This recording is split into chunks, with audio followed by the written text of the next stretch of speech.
Science and Commerce College, all staff, principal ma'am, I welcome our honorable dignitaries on the dais. Please sit down, madam.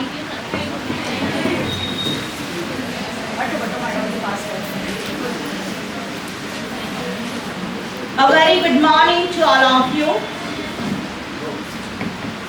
Dear students, today we have gathered here for the commemoration of International Day Against Drug Abuse and Illicit Trafficking. As we all are aware that our country is facing the great problem of drug abuse, and therefore to raise awareness amongst the youngsters, Malegaon Taluka Vidhi Seva Samiti, District Court and Department of English jointly organized this awareness camp or awareness activity. So, the main objective is to raise awareness against drug abuse as well as to ignite hope among the youngsters. Dear students, for the smooth functioning of any program, we need someone to guide us.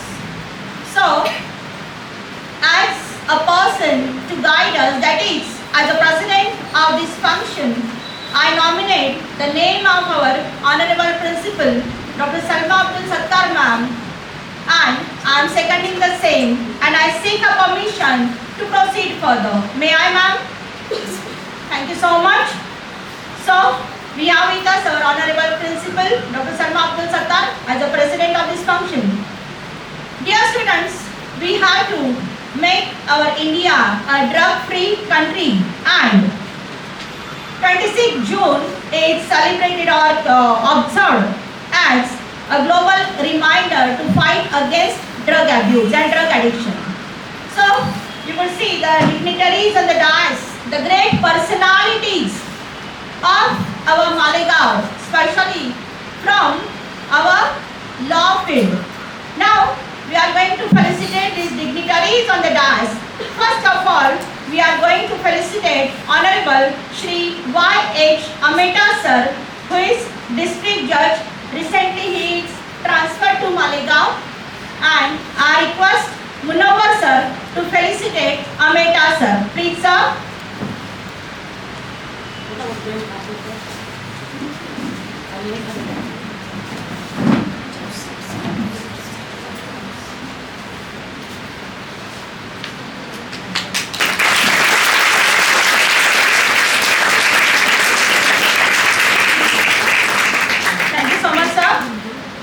Now we have with us Honorable Shri T.A. Sandhu sir, Civil Judge from Senior Division, Malegaon. I request Wafa sir to felicitate Sandhu sir. Please, sir.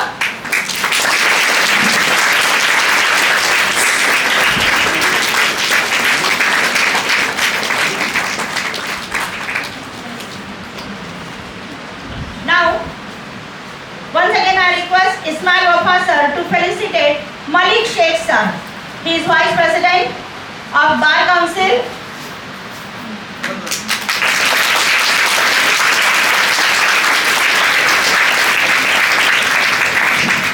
Now I request Naeem sir to felicitate Honorable Nilesh Patil sir. He is Secretary of Bar Council.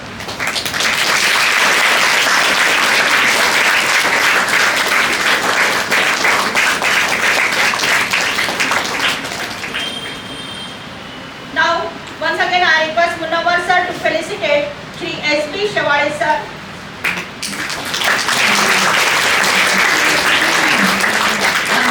I request Munawar sir to felicitate Advocate Naeem Umar sir. He is member of Bar Council. Thank you so much, sir. Now, once again, I give the word to Munawar sir to felicitate Shawade sir, who is mediator of organizing this program. Last time also he took initiative.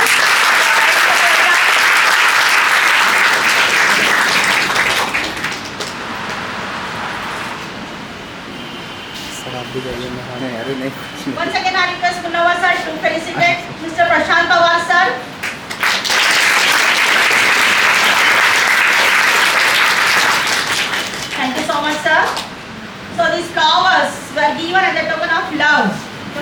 Simply कहा था कि no bouquet no shawls, तो इसीलिए sir की बात को हमने मान लिया और जो है तो सिंपली रोज फ्लावर्स देकर हमने जो है हमारे फिलिंग्स एक्सप्रेस किए हैं आणि सर निश्चितच ही गुलाब पुष्प आपल्याला आवडले असतीलच आणि आपण त्याचा स्वीकार केला त्याबद्दल आपले मनपूर्वक धन्यवाद. आपण सर्व खूप बिझी असतात पण त्यातून सुद्धा आपण आमच्यासाठी वेळ काढला त्याबद्दल धन्यवाद. आणि आता आपण स्पीचेसला सुरुवात करणार आहोत. Now I request Honorable Shri Nikam sir to come over here and share his views with us. Please sir.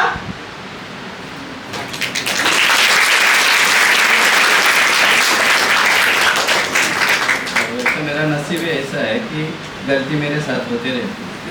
जब सर ने फेलिसिटेट किया तो पड़ोसी मैडम ने नाम गलत लिया, लेकिन बंदा सही होना चाहिए, नाम कोई भी हो. आज के इस कार्यक्रम में जो हमारे कार्यक्रम के प्रोग्राम के जो सत्र है, सलमा मैडम जो मेहमान हमें नसीब हुए हैं, श्री वाई चमेटा साहब वो जिला न्यायाधीश है मालेगांव के, आज की तारीख में वो मेन जज है. दूसरे हमें मेहमान नसीब हुए हैं, उनका नाम है टी.ए. संधू साहब, न्यायाधीश है. हमारे भारत के उपाध्यक्ष मलिक शेख साहब, मेंबर नईम उमर सर. आपको लगेगा तो ये ड्रग्स एब्यूजमेंट का प्रोग्राम बच्चियों के लिए क्यों रखा गया, हम तो नशा करते ही नहीं. आपकी बात भी सही है, क्योंकि नशा का जो प्रमाण है वो लड़कियों में बहुत कम है, नहीं के बराबर है. लेकिन अगर लेडीज अगर चाहे तो समाज सुधार सकती है. अपने आसपास का जो मोहल्ला होता है, आसपास के जो लोग होते हैं, जो समाज होता है, उनको सुधारने का काम लड़कियां ही करती है, औरत ही करती है. और औरत की बात सब मानते भी, चाहे घर में हो या बाहर भी हो, आपको तो पता ही है. दो चित्र मैं आपके सामने खड़ा करूंगा. एक आदमी रहता है जो बहुत नशा करता है, शराब के नशे में लत रहता है, उसके घर में कोई खुश नहीं रहता, बीवी की आंखों में बेबसी रहती है, बच्चों की आंखों में दहशत रहती है, माँ बाप वालिद वालिदैन की आंखों में शर्मिंदगी महसूस होती है. और वो क्यों होता है कि वो दिन भर शराब के नशे में वो लत रहता है. उसको ऐसा लगता है कि शराब ही मेरा सब कुछ है. और दूसरा भी आदमी होता है जो 16-17 साल का लड़का है, जो दोस्तों के साथ शराब पीने चला जाता है. पहले तो वो ना चाहते हुए भी दोस्तों के साथ शराब पीता है, धीरे धीरे उसको लत लग जाती है शराब पीने की. और सवेरे वो ये सोच के उठता है कि आज मैं शराब नहीं पीऊँगा, लेकिन धीरे धीरे धीरे जैसे शाम होती आती है वो फिर से शराब के आहोश में चला जाता है. ये दो किस्म के लोग रहते हैं, व्यक्ति एक ही रहता है, प्रकृति अलग अलग रहती है. पहले उदाहरण में, पहले चित्र में आपको समझ में आएगा कि पहले व्यक्ति में सुधारने की कोई गुंजाइश नहीं होती, दूसरे में सुधारने की गुंजाइश होती है, लेकिन वो कोशिश करता है लेकिन सुधर नहीं पाता. और ऐसे लोगों को अपने को सुधारने के लिए ये ऐसा अवेयरनेस प्रोग्राम हमने लिया है. शुरू में नशा जो होता है वो पसंद का मामला होता है, मैटर ऑफ चॉइस. लेकिन जैसे जैसे नशे की लत में आदमी धुंध होते चलता है तो वो मैटर ऑफ चॉइस नहीं रहता. और मैटर ऑफ चॉइस भी रहता है तो नशे का चॉइस रहता है, ना आदमी का चॉइस है. वो खुद ब खुद नशे के आहोश में चले जाता है, वो चाहकर भी नशा नहीं छोड़ सकता. जैसे कोविड के इसमें आप लोगों ने देखा होगा, हमें बीमारी से लड़ना है, बीमार से नहीं. वैसा ही सब्सटेंस यूज डिसऑर्डर के जो लोग होता है उसमें भी अपने को बीमारी से लड़ना है, बीमार से नहीं. अगर कोई आदमी नशा करता है तो उसे कोसने के बजाय उसकी बीमारी का सही कारण क्या है वो ढूंढ के ही अपने हम उसको उसका जो नशे का जो आदत है वो दूर कर सकते हैं. नशा जो है आदमी को इतना गिरा देता है कि वो समाज की नज़र में उसको उसकी इज्जत ही नहीं रहती. वो हर जगह जहाँ जहाँ जाता है उसको शर्मिंदगी महसूस करनी पड़ती है। नशा जो है वो आदमी को हरा देता है। भले ही नशे के वजह से आपको मौत ना आई, लेकिन आप जिंदगी भी नहीं जी सकते। आप प्रेम से, प्रतिष्ठा से नशे की लत में वंचित हो जाते हैं। हमारे मालेगांव में आपके आसपास में भी लोगों को आपने कुत्ता गोली लेते हुए देखा हो, सबको मालूम है। बहुत सस्ती मिलती है और नशा भी सस्ता होने के कारण लोग वो कुत्ता गोली लेते हैं। लेकिन जिस गोली का नाम ही कुत्ता है, शेर गोली है क्या उसका नाम, वैसी गोली से अगर आपके पड़ोस में, आसपास में अगर कोई वो नशा करता है तो आपको उस नशा से परावृत्त करने का काम आप लोगों को करना है। यही सही अवेयरनेस 14,000 लड़कियाँ, 14,000 स्टूडेंट्स यहाँ पे पढ़ाई कर रही है। अगर उन्होंने एक आदमी को भी नशे से परावृत्त किया तो 14,000 लोग कम से कम सालाना नशे से बाहर जा सकते हैं। गोली का नाम ही कुत्ता है और वो ईमानदार कुत्ता नहीं होता, वो पागल कुत्ते के जैसा बिहेव करने लग जाता है। तो ऐसी गोली खाने से आप लोग, जो आपके आस पड़ोस में कोई अगर ऐसा आदमी आपको दिखता है तो आपको उससे परावृत्त करना है। एक शेर के साथ में मैं अपना भाषण खत्म करूंगा। चले तो पाँव के नीचे, चले तो पाँव के नीचे कुचल गई कोई शय, शय यानी चीज, समझ नहीं आता उसको। चले तो पाँव के नीचे कुचल गई कोई शय, नशे की झोंक में देखा ही नहीं, नशे की झोंक में देखा नहीं कि दुनिया है। उसने पाँव के नीचे पूरी दुनिया कुचल दी होती है, लेकिन उसको समझता नहीं कि मैंने मेरी ज़िंदगी, मेरी दुनिया खराब कर ली है। इसीलिए मेरी बहनों, आप इस संकल्प के साथ आप जाइए कि मैं कम से कम ज़िंदगी में 2 व्यक्तियों को नशे की लत से, नशे की आदत से मैं परावृत्त करूँगी।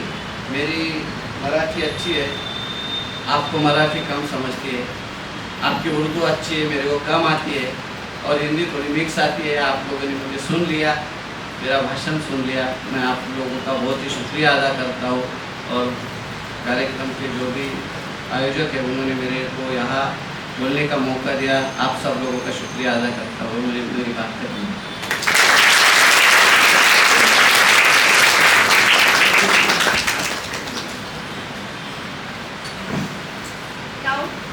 Honorable Sudhakar Nikam sir has joined us, who is President of Bar Association. Now I request Munawar sir to felicitate Honorable Sudhakar Nikam sir.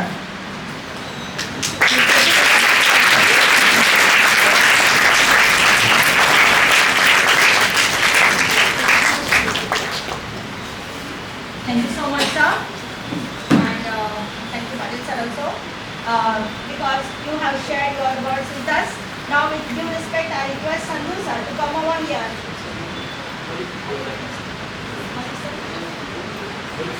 Okay.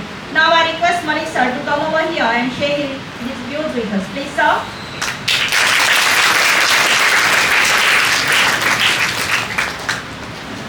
मैं ज़्यादा वक्त नहीं लूँगा, क्योंकि आपको संधू साहब को, अमेठा साहब इनको सुनना है।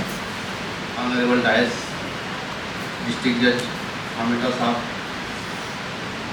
सिविल जज सीनियर डिवीजन संधू साहब, बार एसोसिएशन के प्रेसिडेंट निगम साहब, बार एसोसिएशन के सेक्रेटरी दिनेश पाटिल साहब, इस खूबसूरत प्रोग्राम के सदस्य सलमा मैडम, सब बहनें और सब स्टाफ। मैं ज़्यादा मराठी बोलता हूँ, लेकिन 2 बात करके मुख्तसर में मेरी बात करनी है। माशाल्लाह अपने मालेगांव शहर को एक मस्जिद और मीनारों का शहर कहा जाता, और मालेगांव का नाम सब तरफ एक अच्छे तरीके से लिया जाता है। लेकिन बदकिस्मती से मैं एक बात कहूँगा कि कुछ दिन से, जैसा नीलेश पाटिल साहब ने बहुत सही अंदाज में बोला कि कुत्ता गोली और नशे की चीज़ें मालेगांव में बहुत ज़्यादा तरीके से बढ़ रही है, और ये अपने मालेगांव के लिए बहुत ही शर्मनाक है। अभी आप सोचेंगे कि यहाँ सब लेडीज़ बहनें हैं और ये प्रोग्राम लेने का यहाँ मकसद क्या है। तो मकसद यही है कि एक लेडीज बहुत कुछ कर सकती है एक आदमी से, और आपसे हमें यही उम्मीद है कि आप मालेगांव नशा मुक्त करने के बारे में हर एक लेडीज़ ने अपने हिसाब से ये अवेयरनेस करना आज के माहौल के हिसाब से बहुत ज़रूरी हुआ है। आप अभी बच्चों की अगर मुस्तकबिल देखें, छोटे छोटे बच्चे अभी मालेगांव में देखा जाता है कि छोटे बच्चों को बहुत बुरी आदत लग रही है, और मैं आपसे गुजारिश करूँगा कि जहाँ भी छोटे बच्चे ऐसे बुरी हालत में बुरे लत से अगर आपको दिखे, तो जैसे सलमा मैडम है, जैसे अच्छे लोग हैं, NGO है, इनके पास आप वो सब्जेक्ट लेकर जाए और कहें कि ये एरिया में ऐसा गलत हो रहा है, क्योंकि अपने को मालेगांव का मुस्तकबिल बचाना है, बच्चों को बचाना है, और ये अपनी जिम्मेदारी, हर एक शहरियान की जिम्मेदारी। तो सब लोग अगर ईमानदारी से और एक अपनी जिम्मेदारी के हिसाब से ये फ़र्ज़ अगर निभाएंगे तो मालेगांव शहर के लिए बहुत अच्छी बात होगी। मैं ज़्यादा तो नहीं कहूँगा, क्योंकि ख़ास करके हमारे संधू साहब मालेगांव में जब से आए हैं, मालेगांव सिटी में जज बोल कर आए हैं, तो यही बारे में जैसा नशा मुक्त हो, एजुकेशन हो, खास करके मुस्लिम कौम का एजुकेशन के बारे में अवेयरनेस हो, इसके बारे में इतने चिंतित रहते हैं। हमेशा मेरे से या हमारे से डिस्कस करते हुए वो बताते हैं कि मालेगांव में बहुत अच्छी सब तरकीबें हैं, लेकिन उसको बढ़ावा देने की ज़रूरत है।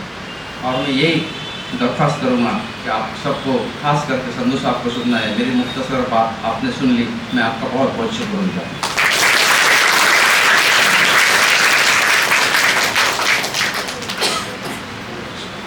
Thank you so much Malik साहब। और अब हम इनवाइट करते हैं हमारे ऑनरेबल संधू सर को। संधू साहब बहुत अच्छा बोलते हैं, और जैसे कि अभी मलिक साहब ने कहा कि मालेगांव के लिए जो उनकी तड़प है, और यानी कल जब सर से मेरी मुलाकात हुई तो सर से मुलाकात होने के बाद सर ने जो बातें मुझसे कही, मुझको मैं अवेयर हो गई की सर को रियली तडप आहे. मालेगाव बद्दल खूप तळमळ आहे त्यांना आणि त्यांनी सांगितलं की मी माझी खूप इच्छा होती की इकडे ह्या पूर्व भागात यावं आणि मी तिथे काही ॲक्टिव्हिटी करावी आणि नक्कीच या कार्यक्रमाच्या निमित्ताने आपल्याला ती संधी मिळालेली आहे. मी आता विनंती करते आदरणीय संधू सरांना की त्यांनी यावं आणि त्यांचे विचार इथे मांडावे. Please sir.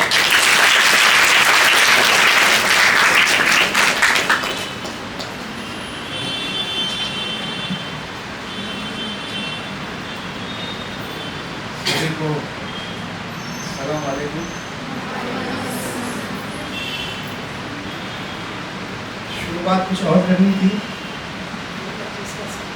लेकिन जैसे ही इस हॉल में एंट्री ली तब से मन में एक खुशी की लहर दौड़ पड़ी है कि आप जो सभी बच्चियाँ अपने दीन को मानते हुए इतने प्यारे हिजाब में बैठी हैं. तो नईम को मैंने पूछा है फ़ोटो निकाल सकते हैं मुझे, तो उसने बोला सर निकाल सकते, क्यों नहीं निकाल सकते. तो मैं 2 मिनट रुक गया, लेकिन जैसे ही ये बोर्ड सामने आ गए बोला चलो आप तो निकाल सकते. हालांकि मेरी मोबाइल में आपकी फ़ोटो जो है वो मेरी पब्लिक सर्कुलेशन पे नहीं जाएगी. आज के इस एंटी ड्रग मुहिम के लिए लीगल एड द्वारा जो कार्यक्रम दिया जा रहा है, हमारे लीगल एड के माननीय अध्यक्ष श्रीमान अमेटा सर, आपके इस कॉलेज के विद्यार्थी से लेकर आज प्रिंसिपल बनकर बैठी हुई मोहतरमा श्रीमती सलमा मैडम, हमारे बार के अध्यक्ष श्रीमान निकम साहब, उपाध्यक्ष मलिक शेख साहब, सेक्रेटरी सचिव हमारे पाटिल सर, और इस साल चुनकर आए हुए बहुत ही सबसे ज़्यादा वोट लेकर चुन के आए हमारे नईम भाई और सुनेत्रा मैडम, और यहाँ के सभी टीचर्स, हमारे लीगल एड के सचिव कार्यक्रम के सूत्रधार श्रीमान शिवाड़े, इन सभी को याद करते हुए मैं अपना बोलना शुरू करूँ. मुझे याद आती है कि मैं हिंदी माध्यम का विद्यार्थी था, और जैसे ही एक माइनॉरिटी कम्युनिटी की एक अपनी अपनी स्कूल होती है, आर्टिकल 25 में हमारे को अधिकार मिला है भारतीय संविधान से, तो मैं भी अपनी गुरुद्वारे की स्कूल में पढ़ा था. और जब मैडम के हॉल में गया मैं, तब मैंने आपके विज़न की और आपके मिशन की मैंने फ़ोटो निकाली. और इस हॉल में आने के बाद आपके जो अरुण अंसारी साहब का जो लिखा हुआ आपको रोज पढ़ते हुए, लेकिन आज पढ़ने के बाद मन बहुत खुश हुआ। और उसमें कानून की भी बात है कि हमको लगता है कानून हमको ही पता है, लेकिन नेहल अंसारी साहब ने क्या लिखा है, supporting a girl by education is better than supporting her by dowry. Day in and day out we are dealing with the cases in regard to dowries, बहुत सारी केसेस। मालेगांव में पिछले 3 साल से हर जज को 3 साल का मौका मिलता है, लेकिन जब पोस्टिंग हुई थी 3 साल पहले हाईकोर्ट द्वारा, तो पहला प्रश्न आया था मालेगांव। और मालेगांव प्रसिद्ध किसके लिए आप सबको पता है, क्या हुआ था यहाँ पे कुछ 8-10 साल पहले कुछ बॉम्ब गिरा था, इस वजह से सब लोग मालेगांव को एक विलन की जैसा देखते हैं। जैसा अभी पाटिल सर ने बताया कुत्ता गोली, उस प्रकार से मालेगांव की दूसरी पहचान है बॉम्ब स्फोट वाला मालेगांव। यहाँ पे कैसी पोस्टिंग होगी, तो मेरी सबसे पहले मेरी सासू माँ ने मुझे फोन लगाया, सर दामाद जी कुछ कीजिए, मालेगांव मत जाइए। लेकिन किस्मत ऐसी है कि मालेगांव में 4थे साल में मैंने प्रवेश किया इस साल। मालेगांव के वकील लोगों ने बहुत प्यार दिया 3 साल, इसलिए हिम्मत बढ़ी कि चलो 4था साल रह लेते हैं। मेरी बिटिया इस साल 10th में गई है, तो उसका इच्छा थी कि मैं 10th यहीं से करूँ, नए जगहों पे जाऊँगी, नए स्कूल में जाऊँगी, तो नए टीचर्स, नए फ्रेंड्स, सब कुछ नया हो जाएगा। इस वजह से मैंने 1 साल बढ़ाने की जो हिम्मत की, आज बार के 3 विद्वान वकीलों के सामने, 4 वकीलों के सामने मैं कबूल करता हूँ कि सिर्फ और सिर्फ वकील लोगों ने मुझे प्यार दिया ना, और जो इज्जत दी है यहाँ पर, उस वजह से मैं यहाँ पे 1 साल बढ़ाने की कोशिश करता हूँ। 3 साल हो गए, 9 पोस्टिंग्स हो गई, हर जगह पे जाते हैं तो हर बार में कोई झगड़ा करने के वकील मिलते हैं। यहाँ पे भी 2 झगड़े हो गए मेरे, आपके बहुत ही प्यारे वासिफ साहब से पहला झगड़ा हुआ, उनकी आवाज़ ज़्यादा थी, मैंने बोला आवाज़ कम कीजिए, उन्होंने बोला मेरी आवाज़ ही इतनी है। आज उनसे सबसे ज़्यादा प्रेम है मेरा। उसके बाद आपके नावेद अख्तर साहब से झगड़ा हो गया। तो झगड़ा तो होते रहता है, लेकिन झगड़ा जो हुआ वो पॉइंट्स के ऊपर हुआ, लेकिन आज उनका भी मेरे प्रति स्नेह उतना ही है। अब मैं शुरू करूँ अपना वक्तव्य आज के हिसाब से, तो पाटिल सर ने बोला कुत्ता बोली, या मैडम ने बोला पूर्व भाग में मेरी आने की इच्छा थी। तो मैं तो अभी सबसे पहले आपको इतना बताऊंगा कि मैडम ने मुझे अभी बताया हॉल में कि भाई जब इन्होंने पढ़ाई शुरू की, 3 या 4 लड़कियों ने हिम्मत की जो नदी को क्रॉस करके उस साइड गए। मैं चाहता हूँ कि 14,000 लड़कियाँ उस साइड जाए। अरे मालेगांव है यार, ये भारत का भाग है, ये हिंदुस्तान का भाग है, ये कोई दूसरी कंट्री का भाग नहीं है। और हम एक ऐसी कंट्री में रहते हैं जहाँ पे धर्मनिरपेक्षता को सबसे ज़्यादा महत्व है। कल ही हमारे माननीय CJI साहब ने वक्तव्य किया है नागपुर में, सॉरी अमरावती में, कि कहा जाता है कि संसद सर्वोच्च है या न्यायपालिका सर्वोच्च है या कार्यपालिका सर्वोच्च है। उन्होंने बताया कोई भी सर्वोच्च नहीं है, सर्वोच्च सिर्फ भारतीय संविधान। संविधान के आगे और कुछ नहीं है। संविधान आप अगर पढ़ लेंगे तो आपको अपने हकों के बारे में पता चलेगा और अपनी ड्यूटीज के बारे में पता चलेगा।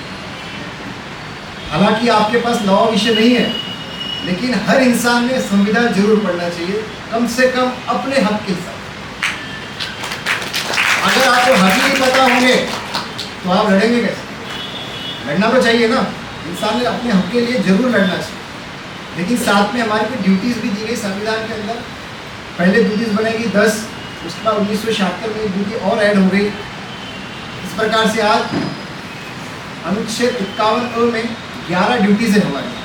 तो हमारी उन ड्यूटीज़ के अंदर हमने इस नशे के संदर्भ में अगर 4 ड्यूटीज़ को याद किया तो इस प्रकार है कि हमने क्या करना चाहिए। तो पहली ड्यूटी आ गई हमारी to abide to our constitution. हमारे संविधान को हमने जैसा है वैसा स्वीकार करना है, अमल में लाना है। बंदा नशा क्यों करता है, उसको बाहर एक शब्द क्या गया उर्दू में, अमल। अमल में बंदा क्या करता है, उसको खुद को ही पता नहीं रहता मैं कर क्या रहा हूँ, मैंने लिया क्या, मैं कर क्या रहा हूँ। मेरे सामने मेरी बहन बैठी है, माँ बैठी है, मौसी बैठी है, या मैं किसके पास बैठा हूँ, उसको कुछ पता ही नहीं है। तो नशा क्या करता है, कुत्ता गोली जाके इंसान को क्या करती है, अंदर से कुत्ता बना देती है। लेकिन कुत्ता गोली नाम रखना मेरे साथ सबसे गलत है। कुत्ते जैसा ईमानदार प्राणी कोई नहीं है।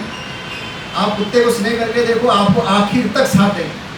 लेकिन लोगों ने ऐसा बेचारे कुत्ते को बदनाम कर दिया, कुत्ता गोली मारेगा मैं उसको नाम दूँ। अगर हमने पहली ड्यूटी को देखा, अबाइड बाय कॉन्स्टिट्यूशन ने रखा अपने आप को और संविधान को पालन किया, तो हम कहीं ना कहीं हमारे इस देश के अंदर इस सभी नशे को दूर करने के लिए कोशिश कर सकें। दूसरी बात क्या है, तीसरी ड्यूटी है जो to uphold unity, sovereignty and integrity in India. ये 3 शब्द हैं और आज इन 3 शब्दों को मैंने इस हॉल में देखा है।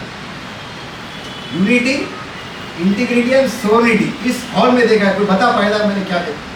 कुछ लड़कियां मुझे देख रही थी होंगी, मैं जब बैठा यहाँ पर मैं कुछ कर रहा था, अगर कोई बता पाए, ऑब्जर्व किसने किया हो तो बता पाए तो मुझे अच्छा लगे, वरना मुझे बताना।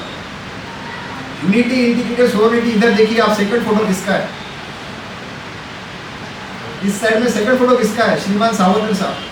बताया क्या जाता है, सावरकर जी मुस्लिम लोगों के धुर विरोधी, और माइनॉरिटी के स्कूल में या एक ऐसी प्रशाला के अंदर या ऐसे महाविद्यालय के अंदर उनकी सेकंड नंबर फोटो नीचे लाइन कर लिखी है बढ़िया, एन आउटस्टैंडिंग सोशल रिफॉर्मर। ये हमारी यूनिटी है और सावरकर के नाम पे हमारे को झगड़ा लगाया जाता है। अपनी राजनीतिक रोटियां सेकने के लिए सावरकर के नाम पे आज भारत के अंदर कम से कम श्रीमान अपोजिशन लीडर के खिलाफ 25 केस चल रही है इनके नाम के ऊपर। और इस हॉल के अंदर उनकी सेकंड फोटो, ये देख के मेरा मन बहुत खुश हुआ। अगर और दूसरी बात बताऊं, इस साइड में पुरुषों को ताकत दी है तो इस साइड में महिलाओं को ताकत दी है। यहाँ से लेकर एंड तक सभी महिलाओं को, क्या थीम है आपके स्कूल की, जिसने भी ये किया उसको मैं यहाँ पे सैल्यूट मारूंगा। यहाँ पे शुरू हो रहे मोहम्मद इकबाल साहब और एंड में जा रहे हैं अजीम प्रेम जी, सभी को सम्मान। अजीम प्रेम जी को तो सपने में भी नहीं पता होगा कि मेरी फोटो इस कॉलेज में। एक ऐसा बंदा जिसने अपनी पूरी मलकियत सोशल रिफॉर्म को दान कर दी, इसी वजह से शायद आप लोगों ने उनको रिकॉग्नाइज किया, लेकिन इस बंदे ने सोचा भी नहीं होगा कि मेरी फोटो इस कॉलेज के अंदर। गलती से पता चल जाए बंदे को या उसके वारस को पता चल जाए कि मेरी फोटो जेएटी कॉलेज में लगी है, तो शायद आपके कॉलेज के लिए आधी प्रॉपर्टी भेज देगा वो। तो कोई ना कोई किसी को बताओ भाई ये सोशल मीडिया की बहुत ताकत है, उसकी फोटो निकालो, उसको पहुँचाओ, अजीब प्रेम जी भैया आपकी फोटो जेएटी कॉलेज में लगी है, ये जरूर करना सर, आप सोशल रिफॉर्म के ऊपर कीजिए कुछ ना कुछ। यहाँ से शुरू करूँ तो सावित्रीबाई फुले जी से लेकर रानी लक्ष्मीबाई तक। अब रानी लक्ष्मीबाई को किस प्रकार से पोर्ट्रेट किया गया? मुगल विरोधी। मुगल विरोधी या मुस्लिम विरोधी, ये थोड़े 2 शब्द अलग अलग है ना। मुगल क्या थे? तो मुगल एक शासक थे, उनके अंदर एक राजनीति थी, जिन्होंने अलग अलग देशों पे अपना वर्चस्व निर्माण करने की कोशिश की, अलग अलग देशों को अपने अंदर लाने के लिए कोशिश की थी, अपना देश बढ़ाने के लिए। उसको विरोध करना यानी मुस्लिम विरोध नहीं हुआ। मैं अपने देश में हूँ, अगर आपके इस कॉलेज के अंदर आप पढ़ने को आए हो और कोई बाहर से आ जाए और आपके कॉलेज के बारे में, नेहाल अंसारी जी के बारे में, हरू अंसारी साहब के बारे में, मैडम के बारे में, इनके बारे में, आपके किसी के बारे में कुछ बोले, आप नहीं उठेंगे, आप आवाज़ नहीं निकालेंगे, तो आप किसी कोई बोलेगा कि भाई ये मुस्लिम की बच्चियाँ हमारे खिलाफ बोल रही है, हिंदू के खिलाफ बोल रही है, और किसी के खिलाफ नहीं बोल पाएंगे। कि तो खुद के हक के लिए अगर हम ना लड़ पाए तो कोई बात ही नहीं। तो थैंक यू शर्मा मैडम कि आपने आज मुझे थर्ड ड्यूटी के बारे में इस हॉल के अंदर, मेरे मन के अंदर इतना प्यार दिया आपने। अब 7वीं ड्यूटी क्या है? To improve the natural environment and to protect the same. ये कहीं ना कहीं रिलेट करता है आज के थीम से। इन्वायरमेंट को गंदगी में फैलाना का काम कौन करता है? तो इंसान का मन। और इंसान का मन क्या चाहता है? सुबह में हिंदू हो सकता है, दोपहर में मुस्लिम हो सकता है, शाम में सिख होता है, सोते सोते क्रिश्चियन हो सकता है। एक मन के अंदर सादा छोटा विचार आ जाए, थॉट, अरे मुस्लिम धर्म बहुत अच्छा है, तो सुबह में बने मुस्लिम, थोड़ी देर के बाद सोशल मीडिया पे किसी की कहानी सुनी, दोपहर में हो गया हिंदू, शाम में गुरु नानक का कुछ हो गया, शाम में बन गया सिख, और सोते सोते नहीं यार क्रिश्चियनिटी सबसे अच्छी है, बन गया क्रिश्चियन। मतलब मन एक ऐसा है कि एक थॉट को लेके चलता है। मैं एक बात और बताऊँ, मेरा अभी इस महीने में इंटरव्यू ड्यू है, तो पढ़ने की आदत तो नहीं है, अभी स्टूडेंट तो नहीं रहा, 46 रनिंग चल रहा है, तो पढ़ाई तो नहीं हो सकती। दिन भर काम करने की आदत है, और मैं कैसा काम करता हूँ सभी को पता है। आज शायद हमारे वकील साहब जो कुछ वकील बहुत खुश रहेंगे कि संधू साहब तो आज प्रोग्राम में गए हैं तो सभी को भाग भाग के 11 बजे पहुँचना पड़ता है। जो 11 बजे नहीं भी आते वो भी 11 बजे पहुँचते हैं, तो शायद आज 11 के आगे प्रोग्राम चला जाएगा तो मैं लेट जाऊँगा। शायद पाटिल सर ने या उमर साहब ने लिखा भी होगा ग्रुप के ऊपर वकीलों में, भाई आज संधू साहब तो बाहर है, तो शायद आप थोड़ा आधा घंटा सभी लोग ज़्यादा सोएंगे। तो मैं इतना बता रहा था कि भाई इन्वायरमेंट को कैसा सेव करना है। तो भाई नशा, अरे नशा किस चीज़ का करना है? कोई ड्रग्स का नशा करना है या उस अल्लाह की इबादत का नशा करना है? ये सोचिए आप। और हमारे दीन के अंदर क्या लिखा है, आपके बात से मैं आपकी तरफ से बात करूं तो क्या होएगा कि भाई इस मुस्लिम धर्म में क्या होता है भाई 5 टाइम अल्लाह को याद करो, है ना, जिसको हम बोलते हैं 5 तरह की नमाजें, अपने आप को उसके सामने सरेंडर करना। और मैंने ऐसा सुना है कि तो मैं जब कॉलेज में था 12 से 11 से लेके पीजी तक, और शायद ये स्कूल भी केजी टू पीजी है, मैडम बता रही थी पहले बच्चों को केजी में डाला जाता है, बाद में माँ बाप भूल ही जाते बोले हमें बच्चे को कहाँ डालना है, तो केजी से लेके पीजी तक एजुकेशन मिलता है।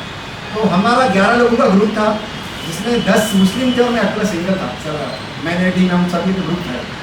तो मैंने ऐसा सुना था, मेरे तैयब कादरी को के बहुत प्यारे दोस्त थे, उनके जज है, उन्होंने बताया था कि उस मोहम्मद पैगम्बर साहब ने जब अल्लाह के सामने जिद रखी, अल्लाह ने तो बताया बोले कितने बार आपने याद करना है अल्लाह को, आखिर में 51 बार पे तर्जुमा हुई थी। आखिर में मोहम्मद पैगम्बर साहब बोले मुझे माफ़ करो, आप मुझे मारो, मेरी ज़िंदगी तब तक मैं कर लूँगा, लेकिन मेरे आने वाली नस्लों को माफ़ करो, ये 51 बार नहीं कर पाएंगे। तो आखिर में उन्होंने विनतियाँ की, रिक्वेस्ट की, तो अल्लाह ने बोला ठीक है भाई 5 बार। और आज 5 बार भी लोग करने को राजी है क्या? नहीं, अलग अलग कारण देते हैं। आप लोगों को पता होना चाहिए कि 27 फरवरी 2023 को एक मैंने जजमेंट पास किया था इस मालेगांव में, और उसको बताया था भैया आज से तू अगले 21 दिन तक 5 टाइम की नमाज पढ़े। मौलवी साहब को लेटर भेजा था, ये बंदा 5 टाइम की नमाज पढ़ा या नहीं पढ़ा, मुझे इसका रिपोर्ट दिया जाए। और उनको बताया था कि आप 2 झाड़ लगाएंगे, उनको रोज पानी डालेंगे, तो इन्वायरमेंट भी आ गया, उसकी नमाज भी आ गई। अब इस फैसले को किस तरीके से, क्या इसमें जाना जरूरी नहीं है, लेकिन इस फैसले की वजह से भारत के बाहर, हमारे भारत का ही अंग जो है पाकिस्तान में मेरे खिलाफ फतवा पारित हुआ। आज अमेठा साहब यहाँ पे बैठे, मैं सभी के सामने बात बताऊँ, आप गूगल कर लेना, जब ये फैसला आया तो इतना फैला है फैसला कि यूनाइटेड नेशंस में मेरे जजमेंट को अपील किया गया। समझ जनरली अपील यहाँ पे होता है,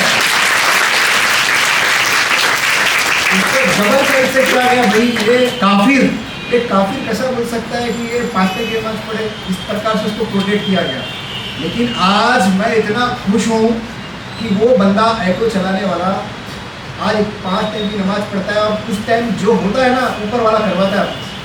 मैंने 21 दिन बोले उसको, 21 दिन खत्म है उसके 20 मार्च को, और उस साल शायद आपकी रमजान ईद चालू हुई थी 23 मार्च, तो 23 मार्च के 30 दिन वो हो गए, 20 दिन ये हो गए, और साथ में 3 दिन मिल गए, तो उसको आदत होगी 55-56 दिन की, और आज तक वो कंटिन्यूसली 5 टाइम की नमाज पढ़ता है।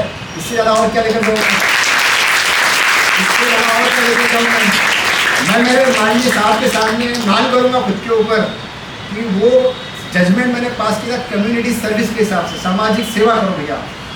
आज 1 जुलाई 24 से कानून में बदलाव आया है, उसके अंदर पहली बार कम्युनिटी सर्विस को एज ए पनिशमेंट स्वीकारा गया। तो आज देश के अंदर कानून बनाना बंदा आपके सामने खड़ा है। मैं खुद की बातें बता रहा हूँ, आपको लग रहा है ये बंदा तो यार नशे की बातें कम कर रहा है, दूसरी बातें कर रहा है, क्यों बता रहा है, ये इसके अंदर जाना जरूरी है। तो मैं क्या करता हूँ, उस परमात्मा को जाता हूँ, जो भी करता हूँ उसको बोलता हूँ घर से बाहर निकलते वक्त मैं काम पे जा रहा हूँ, संभाल ले। कोर्ट में जाने के बाद क्या होगा मुझे नहीं पता। कल भी एक वकील साहब से थोड़ा सा प्रॉब्लम हो गया, पाटिल सर को बुलाया, पाटिल सर ऐसा प्रॉब्लम हो गया तो देख लो, आप सच्ची हुए, अध्यक्ष साहब के पास समय नहीं है आजकल, रोजी रहते आप आए हो, जरा देख लेना, कुछ ठहराव आने लगा। तो पाटिल साहब ने सीधा बोला, सर आपने बोलने के पहले मेरे को लगता है कि ऐसा नहीं हो सकता, आपको जो ऑर्डर करना है वो हम देख लेंगे। मतलब ये प्यार, ये स्नेह मिलने के पीछे कारण क्या, उसकी इबादत करने के वजह से मुझे ये ताकत मिलती है। तो मैं आपको इतना बताऊं कि अपनी 5 टाइम की नमाज की जरूरत है। पाटिल सर ने बताया कि आप तो नशा नहीं करते, तो हम यहाँ पर क्यों आए। पाटिल सर इस बात से मैं एग्री नहीं करता। ये सब बच्चे नशा करके देखिए, उन्होंने अपने अपने हिसाब से ये नशा ही है। आज हिसाब के ऊपर इतना बड़ा वाद हुआ, कर्नाटक हाईकोर्ट का जजमेंट हुआ, सुप्रीम कोर्ट से जजमेंट हुआ, बहुत सी चीज़ें हुई, लेकिन आज हिसाब को महत्व मिला। आप उसको पढ़ो, एक प्रकार का नशा ही है। 5 टाइम की नमाज पढ़ेंगे तो ये दूसरा नशा होएगा, और जब ये 2 नशे लेके जिएंगे आप, तो आप यहाँ पे जब आएंगे KG to PG, तो शर्मा मैडम जब यहाँ की विद्यार्थी रह के प्रिंसिपल बन सकती, तो इस हॉल की एक तो बच्ची रहेगी, वो बोलेगी मैडम का एक ड्रीम था, बोलेगी उन्होंने मन में लाया था ड्रीम ड्रीम ड्रीम, तो मेरा ड्रीम पूरा हो गया। तो आपका ड्रीम पूरा होना चाहिए। जब शर्मा मैडम यहाँ से रिटायर होगी तो यहाँ से 14,000 की 14,000 लड़कियाँ पात्र होना चाहिए प्रिंसिपल बनने की। आपके जो अभी के अध्यक्ष साहब है, आपके MLA साहब के बेटे, वो पागल हो जाए, किसको प्रिंसिपल बनोगे। इस तरीके से आपने यहाँ पे पढ़ाई करना है, ये आपको बताना चाहता हूँ। आखिर में एक विधि आती है 9 नंबर की, to safeguard public property. ये भी नशे से रिलेटेड आ गई। कैसा आगे बताइए आप कि तो अगर हम नशा करेंगे तो सबसे पहले नुकसान किसका करते हैं हम? खुद का। शरीर में जाएगा, शरीर को पूरी तरीके से ध्वस्त करेगा। उसके बाद जाएगा मन के अंदर, और मन और मस्तिष्क किधर भी घूमेगा, और रोड पे कौन आ रहा है, मेरे बाजू में कौन है, आजू में कौन है, कुछ नहीं देखेगा। नाला दिखेगा, नाला में गिरेगा। रात भर नाले में रहेंगे, जब नशा उतरेगा तब देखेगा तो नाले में, लेकिन रात में नाले के अंदर भी खुश। और वहाँ से आसपास कोई होगा, उसने बोला अभी तू नाले में, तेरे को क्या मालूम है गंगा में हूँ, उसको गाली गड़े। मतलब क्या हुआ कि पब्लिक प्रॉपर्टी का नुकसान करना। या कोई बस आ रही है, बस पे पत्थर फेंकेगा, कोई ऑटो आ रहा है उसको मारेगा, कोई सामने से जा रहा है उसको गाली गलौज करेगा। ये तो खुद का कंट्रोल नहीं रहता है, मन पे भी कंट्रोल नहीं, जुबान पे भी कंट्रोल नहीं। हमारे को परमात्मा ने 10 प्रकार के द्वार दिए, जो गुरु नानक बताते हैं, जो खुले हैं हमारे जीवन के अंदर, हमारे शरीर के अंदर। 2 आँखें, 2 कान, है ना, 2 नाक, मतलब सांस लेने के लिए, 1 मुंह, ये हो गए 7, है ना। और 8वां और 9वां हमारे 2 मल त्याग के भाग, और 10वां द्वार है जो बंद रखा है, वो होता है यहाँ पे मस्तिष्क के अंदर, जिसको हम टालू बोलते हैं। कभी देखा आपने घर में, आपके घर में कोई छोटा बेबी पैदा होता तो अपनी माएँ, अपनी दादियाँ क्या पीटती बच्चे को? खोबरे का तेल डाल डाल के, डाल डाल के।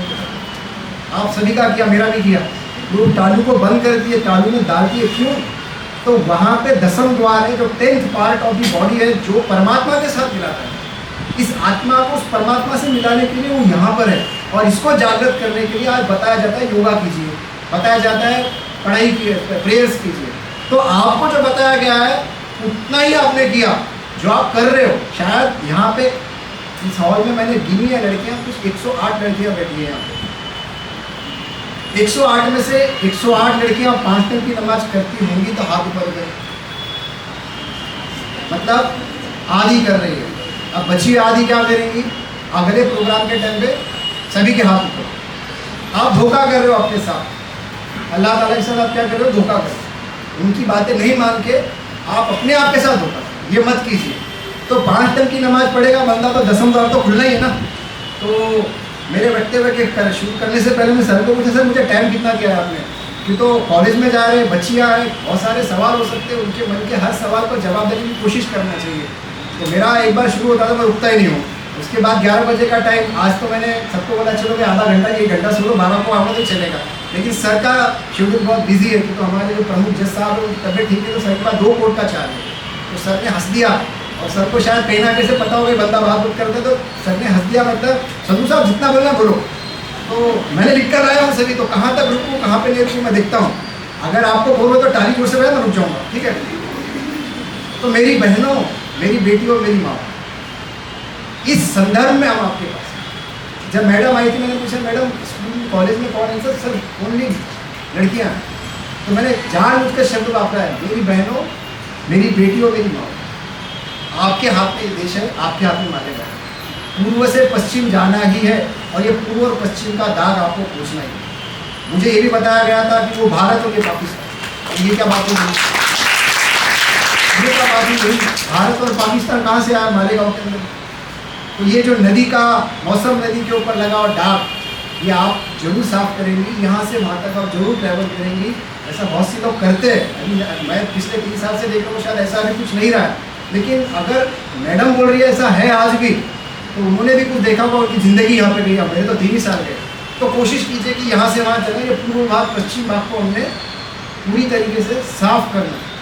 ये कोशिश कब हो पाएगी? जब आप उस अल्लाह की इबादत करने का नशा करेंगे तब। अभी मुस्लिम धर्म के बारे में बताएं, कोई गलती ना हो जाए। मैडम बैठी है यहाँ पे, तो मैं पढ़ के बताऊँ। 3 प्रकार की नमाजें हम लोग पढ़ते हैं, जो आयतें बताते हैं ना आप लोग। मुझे नहीं पता आयतें क्या होती, लेकिन कोशिश तो करना चाहिए ना बंदे ने। जब जहाँ पे जा रहे हो वहाँ पे कुछ ना कुछ वहाँ की बातें करना चाहिए। तो सूरह अल बकरा अध्याय 2 की आयत 219, ये क्या बोल रही है? इंसान ने शराब और जुए के बारे में जब अल्लाह से पूछा तो अल्लाह ने क्या बोला? उन दोनों में बड़ा पाप है, लेकिन लोगों के लिए कुछ लाभ भी हो सकता है, लेकिन वो पाप उनके लाभ से अधिक है। मतलब हमारे को बताया गया शराब और जुए को छोड़ना बहुत जरूरी है। मतलब क्या है? लाभ यानी क्या? स्थायी खुशी या व्यापार। कोई व्यापार कर रहा है, उसको पैसा मिल रहा है, उसका घर चल रहा है, ये भी तो एक ग्राउंड आ सकता है ना कोर्ट में आर्गुमेंट, सर इसका पेट चल रहा है, कुत्ता गोली बेच के 4 लोगों को मार रहा है, तो ये क्या हो गया? लाभ हो गया उसका। लेकिन वो कुत्ता गोली 100 लोगों को देगा और 100 लोग 100 क्राइम कर देंगे, नुकसान हो गया। तो अल्लाह ताला इस आयत में क्या बोल रहे हैं? आप शराब और जुए से दूर रहो। फिर दूसरी आ गई सूरह अन-निसा अध्याय 4 आयत 43, ए ईमान वालों नमाज के पास ना जाओ जब तुम नशे में हो। मतलब अगर आप कोई ड्रग लेकर नमाज कर रहे तो उसके पास भी मत जाओ। बंदा क्या बोल रहा है? मैं ड्रग खाया तो क्या हो, मैंने 5 टाइम की नमाज पढ़ी, मैंने तो सब कुछ कर लिया, लेकिन यहाँ पे आपकी वो नमाज स्वीकार ही नहीं है। 5 टाइम करो, 51 करो भाई, स्वीकार ही नहीं जाएगी आपकी। क्योंकि नशे से क्या होता है? आपकी चेतना और आपकी समझ दूर हो जाती है आपसे और आपकी इबादत उस अल्लाह को स्वीकार नहीं है। और तीसरी मुझे आयत मिली सूरह अल-माइदा, ये बोलती है ए ईमान वालों शराब जुआ इत्यादि से बलि चढ़ाना और तीर से फाल निकालना ये सब शैतान के गंदे काम हैं, इनसे बचो ताकि तुम्हें सफलता मिले। शैतान तो यही चाहता है शराब और जुए के द्वारा तुम्हारे बीच दुश्मनी और नफरत पैदा कर दे और तुम्हें अल्लाह की याद और नमाज से रोक दे। तो क्या तुम अब भी बाज नहीं आओगे?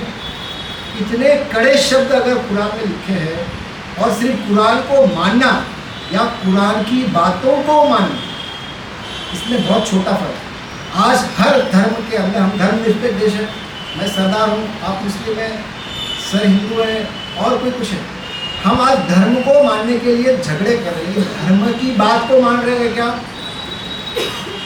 अभी महाभारत के बारे में सुना होगा आप लोगों ने, महाभारत में भीष्म पितामह के बारे में सुना होगा। भीष्म पितामह ब्रह्मा के पुत्र हुए और उनको आखिर में युद्ध में क्या हुआ? उनको तीरों के ऊपर सोना पड़ा। अर्जुन उनके प्यारे पोतरे ने उनको तीरों पर सुलाया। पता है क्यों? तो उन्होंने गलती से कभी किसी बाज को तीर मार दी। मतलब इंसान को अपने कर्मों की सजा मिलती है। ये भीष्म पितामह बचे तो हम क्या बचेंगे? अगर आप नशा कर रहे हो और नमाज पढ़ रहे हो तो मेरी माँ बहनों और बेटियों, माँ से हो गया, आपके बेटों को पालना है, संभालना है, बहनों को अपने भाइयों को संभालना है और बेटियों को अपने पिता को संभालना है कि भाई नशा नहीं, चाहे कुछ भी करो, नशा नहीं, नो टू ड्रग्स। हमने वो आपको दिए, उसमें लिखा है नो टू ड्रग्स। आपके पिताजी अगर शाम में थक के मांग के काम करके आ रहे हैं, साथ में बॉटल लगा के आ रहे हैं छोटी पौवा, तो आपने सामने खड़े होना, पिताजी अंदर एंट्री नहीं आ जाओ, बाहर ही, बाहर बारिश में पड़े रहेंगे कोई बात नहीं, थोड़ी सजा देना सीखो। ये तो हर बाप अपनी बेटी के सामने पूरी तरीके से फेल है, आगे नहीं जा पाएगा। और ये सब चीज़ें कब होती मेरी बहनों? जब हमारे मन को हम कंट्रोल करें तब।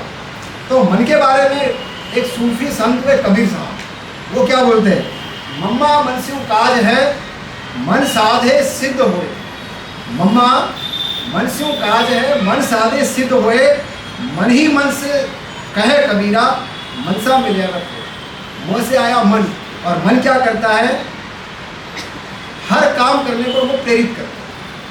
और मन को हमने सीधा ला लिया ना, डिसिप्लिन में ला लिए, तो आपकी ज़िंदगी डिसिप्लिन हो जाएगी। कि तो मन ही मन से कहता है कि ये करना है, ऐसा करना है।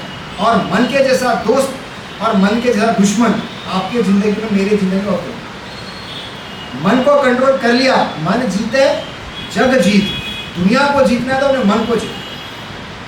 मैं बता रहा था इंटरव्यू के बारे में, भूल गया, मैंने खुद अपने मन को 4 दिन पहले जीता। अब इंटरव्यू की पढ़ाई तो करना पड़ेगा, 5 न्यायमूर्ति प्रश्न पूछेंगे तो भला कुछ तो बोलने आया, अपने को पढ़ाई नहीं करके नहीं जमेगा। तो एक छोटा सा एक लाइन सुना किसी के मुँह से कि भैया 6 घंटे से तो ज़्यादा सोता है ना, वो शैतान की नींद सोता है।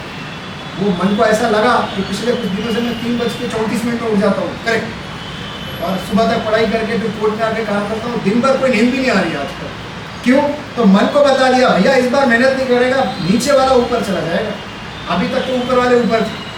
कॉम्पिटिशन, मन, डर जो भी हो, लेकिन एक लाइन उस समय मेरे पास आई कि तो ऊपर वाले को भी लगता होगा शायद इस साल प्रमोशन हो ही जाना चाहिए, तो उन्होंने बोला भाई 6 घंटे ज़्यादा मत सो। तो मन को डिसिप्लिन करना बहुत ज़रूरी है, क्योंकि तो सब कुछ मन से हो सकता है। अगर अपना मन निर्मल है तो हर चीज़ मुमकिन है। अब आखिर में आकर मैं छोटी सी कहानी बताऊंगा मन के ऊपर और अपने वाणी को विराम दूंगा। एक बार क्या हुआ, मेरी 108 बेटियों में से एक बेटी चल रही है, जंगल पहुंच गई। तो शुरुआत में मन में डर आ गया, मैं किधर आगे भी डर, चलते चलते चलते अब जंगल को पार तो करना, बहुत लंबा चली, जंगल कुछ खत्म नहीं हो रहा। वो बेटी क्या करी, एक झाड़ के नीचे आराम करने के लिए सो, और सोने के बाद मन के अंदर आया है मैं तो बहुत थकी हूँ, मेरे को खाना मिलना चाहिए, मेरे को फ्रूट्स मिलना चाहिए, मेरे को चप्पल मिलनी चाहिए, मेरे पैर में से खून निकल रहा है। और जैसे उसकी नींद खुली सब कुछ मिल गया, सामने फ्रूट्स पड़े, मिठाइयाँ पड़ी है, खाना पड़ा है, चप्पल पड़ी है, सब कुछ पड़ा है। फटाफट फटाफट सब कुछ खा लिया, चप्पल पहन ली और आगे की तरफ निकल पड़े। फिर से मैंने अभी बताया, मन से बड़ा दोस्त, मन से बड़ा दुश्मन कोई नहीं। सोते वक्त मन की इच्छा ऊपर भेजी, अल्लाह ताला ने सब दे दिया। अब अगला जैसे उसने प्रवास शुरू किया, फिर से जंगल खत्म ना होए, भाई अगली रोड कब आया आगे की, तब उसके मन के अंदर आया, मैं जब झाड़ के नीचे सोई थी, जब मैंने उठी तो मैंने जो मांगा सब मिला, ये कैसा हुआ, शायद यहाँ पे शैतान होगा, अब शैतान मेरे अंदर घुस गया होगा, अब शायद मैं मरने वाली हूँ, ऐसा उसने थॉट लाया, वहीं पे गिर गई और शायद बोला जाता है वहीं पे मर गई। मतलब क्या हुआ, इस कहानी से सीखने जैसी बात क्या है, तो मन जो है ना मरकट है। मरकट पता है किसको बोलते हैं आप, मरकट नहीं पता है, मरकट बोलते बंदर, माने बंदर के जैसा, आज यहाँ पर कल वहाँ पर, यहाँ से वहाँ भागते रहता है। अगर मैं आपको 4 नाम बताऊँ आप पहुँच जाएंगे। नरेंद्र मोदी दिख गए, राहुल गांधी दिख गए, द्रौपदी मुर्मू जी दिख गई, भाग रहे, वो कहाँ बैठे, अभी दिल्ली में बैठे सब लोग, लेकिन हम यहाँ सबको देख रहे हैं ना। मैं दिल्ली बोला, आपको दिल्ली दिख गया, जो दिल्ली गया वो उसको दिख जाएगा, है ना। अजमेर शरीफ बताऊँ, आप वहाँ पहुँच जाएगा, अगर जाकर आए होंगे, पिक्चर देखना सोशल मीडिया पे, इतना मरकट है, इधर से उधर भागते रहता है। तो जैसे ही मन ने बोला कि मुझे ये सब चीज़ें चाहिए, वो सब चीज़ें दी उसने, लेकिन उसको स्वीकारा नहीं, डाउट किया, अरे ये चीज़ें कहाँ से आई, शायद शैतान होगा, शैतान ने दिया होगा, शायद मैं मर जाऊँ, इसमें जहर होगा, और वो यहीं पर मर गया, मन ने उसको मार दिया। तो इतना ही बोलना था कि मन जो है उसको कंट्रोल कीजिए तो नशा मुक्ति हो जाएगी। और आखिर में जज हुए और आपको कानून की बातें न बताए, ऐसा तो नहीं हो सकता। आज का प्रोग्राम है, तो मेरी बहनों, अगर आपके भाई ने, अगर आपके पिताजी ने, अगर आपके होने वाले शौहर ने आपकी बात नहीं सुनी, तो उनको जरूर बता देना कि इस देश के अंदर NDPS नाम का कानून है, जो क्या क्या बातों को नहीं कर देता हमारे को, production, manufacture, possession, sale, purchase, transport, import, export, interstate, inter country, रखना भी गुनाह है हमारे पास। 3 कैटेगरी के गुने हमारे पास। पहली category small quantity, second category more than small, less than commercial, और तीसरी कैटेगरी कमर्शियल क्वांटिटी। मतलब मैंने खुद के लिए ही रखा था साहब, खुद खाता था, फिर मेरा एक दोस्त मिल गया, मैं दोस्त के लिए भी लेना रखा, स्मॉल से आ गया, स्मॉल से ज़्यादा, कमर्शियल से कम। दोस्त ने लिया, दोस्त ने मुझे 100 रुपये दिया, मैंने तो लाया था 50 में, एक ही दिन में डबल कमाई। तो मैंने क्या किया, कमर्शियल काम शुरू किया, मैंने बहुत सा लाना शुरू किया, सभी को बेचना शुरू किया। तो ये कमर्शियल क्वांटिटी। अब इसकी सज़ा भी सुन लो, अगर आपके ये 3 लोग नहीं सुनते होंगे घर में, तो उनको बता देना कि अगर हमने ये चीज़ें की तो क्या होएगा, तो हमको कम से कम 6 महीने की सज़ा होएगी, और ज़्यादा से ज़्यादा उम्र कैद की सज़ा होएगी। कम से कम 1 लाख रुपए का फाइन लगेगा, और ज़्यादा से ज़्यादा 5 लाख तक का फाइन लगेगा। जितना कमाया नहीं उतना जाएगा। और एक बंदा अगर जेल में जाता है तो पीछे उसके घर में जितने बैठे सब सफ़र करते हैं। आज आपके आसपास देखना, कोई बंदा जेल में हुए तो उनके घर में उनकी औरतें, उनकी बच्चियाँ, उनकी बहनें किस तरीके से परेशान होती है, आप कभी ऑब्जर्व कीजिए। गलती से कोई तो घर मिलेगा, आप पता कीजिए वहाँ से कि उनकी बहनें कितनी परेशान, उनकी बीवियाँ कितनी परेशान हैं, माएँ कितनी परेशान हैं। जब कोर्ट में लाया जाता है, हमारे पास बस आती है ना जब पुलिस की, तो कितनी औरतें आती है हमारे पास हिसाब पहन के अपने, कि मैं आज उनको ये खिला दूँ, मैं उनको वो खिला दूँ, वगैरह वगैरह वगैरह। क्योंकि जेल में तो चीज़ें मिलती नहीं, प्यार तो है, जेल में गया तो क्या, लेकिन पीछे का सफरेंस क्या है। अपने घर से अपने आप को माइनस करके अगर बंदे ने सोचे कि मैं चला जाऊँ तो मेरे पीछे मेरे बीवी का क्या होगा, मेरी बेटी का क्या होगा, मेरे बेटे का क्या होगा, तब उसके अंदर डर आए। तो इस मन को नशे से दूर करना है तो उसको डराना पड़ेगा। डराने के लिए और कंट्रोल करने के लिए मैंने आपको कुछ बातें बताई। और एक छोटी सी बात रह गई थी कि सज़ा अगर हमारे घर में भी हम रखते हैं, अरे रहने यार आज के लिए, कल लेकर चला जाऊँगा, उसके लिए भी सज़ा है। किसी ने नशा बेचा और आपके घर में आया, अरे मामू जान काहे को आया आप तो नशा बेचते मत आइए, अरे बेटी रहने देना आज का दिन, और आपने रेड पड़ी उसको पकड़ लिया, उसके साथ आपको भी सजा, उसको बोलते हैं हार्बरिंग ऑफ अक्यूज। उसके बाद अबेटमेंट मतलब उसको मदद करना, अटेम्प्ट यानी हमने प्रयत्न करना, और कॉन्स्पिरेसी यानी हमने उसके साथ मिलकर उस नशे को बांटने की कोशिश करना। और जो डेथ सेंटेंस है फांसी की सजा है, पहला गुना होने के बाद सेकंड ऑफेंस आ गया तो अमेठा साहब जरूर फांसी की सजा देंगे, मेरे को अधिकार नहीं है। अभी हमारे इस हॉल में बैठे अमेठा साहब के पास वो अधिकार है, जिला न्यायाधीश है वो, तो उसको सेकंड ऑफेंस में क्या देंगे, फांसी की सजा। और फांसी ऊपर वाले का काम है, बताया जाता है ना, जन्म कौन देता है, अल्लाह ताला, मौत कौन देगा, अल्लाह ताला, है ना। आखिर की एक ही लाइन, जैसा इन्होंने पाटिल सर ने इतना अच्छा बोला तो मेरे मन में भी बात आई, इंसान जब पैदा होता है ना उसको मिलती है सांसें, क्या मिलती है, नाम रहता है क्या, 5 दिन 40 दिन, हमारे पास 40वें दिन नाम रखते हैं, आपके पास भी रखते हैं 20 दिन 21 दिन के बाद नाम मिलता है, 21वें दिन 40वें दिन। और जब इंसान मरता है ना उसके पास क्या नहीं रहती है, सांसें नहीं रहती है, क्या छोड़ के जाएंगे, नाम छोड़ के जाएंगे। जो किसने छोड़ा, हारून अंसारी साहब ने छोड़ा ना, क्या लिखा है उन्होंने कि मालेगांव की लड़कियों के माथे से मुझे अशिक्षित को दूर करना है, ये इनका एम था। जो उनके बेटे निभा रहे हैं, मैडम निभा रही है, आप सब निभाएं, आपका परिवार आगे बढ़े। जब आपकी शादियाँ होंगी तो आप अपने बच्चों को पढ़ाएं। अमेठा सर बहुत अच्छी बात बता रहे थे मैडम को कि अगर एक लड़का पढ़े तो पता नहीं आगे क्या करे, लेकिन एक लड़की पढ़े तो पूरे परिवार को पढ़ा सकती है। इतनी बातें बताऊंगा, इतनी आखिर में रिक्वेस्ट करूंगा आपसे, जैसी सांस मिली है, सांस चल रही है, जब आपकी सांस बंद होएगी उस वक्त आपका नाम रहना चाहिए, ऐसा कुछ करके जाना है। यही हमने आज प्रतिज्ञा करके, यही हमने आज प्रण करना है।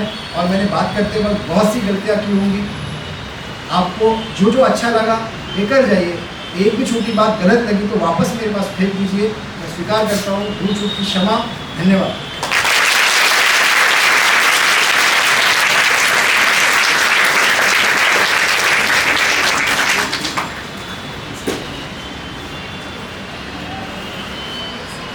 Thank you so much Sandhu sir, बहुत बड़ी बात उन्होंने कही कि हमें अपने मन को कंट्रोल में रखना है, उसको डिसिप्लिन में रखना है। और सर आपकी बात ज़रूर आज 108 घरों में गई है और ये बच्चियाँ जो है हमारी बिल्कुल उसे फॉलो करने वाली है और ये घरों को चेंज करने वाली बेटियाँ हैं हमारी। नाउ अभी हमारे साथ ज्वाइन हुए हैं एडवोकेट हर्षद तिवारी सर, जो बार एसोसिएशन के ज्वाइंट सेक्रेटरी है। Once again I request Munawar sir to felicitate Harshad Tiwari sir, please sir.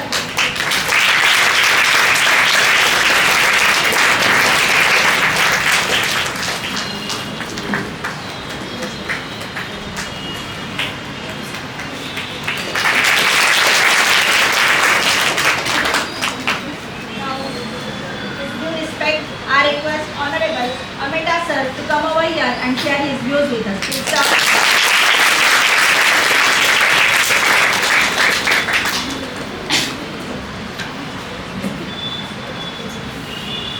Morning. The benefit of speaking last is that nothing remains. And more specifically, after Zandur sir speaks, then I am relieved. He asked me कि मेरे पास कितना time होगा, पूरा time अभी है। But naturally जो अच्छा बोलता है उसे ज़्यादा वक्त देना ही चाहिए।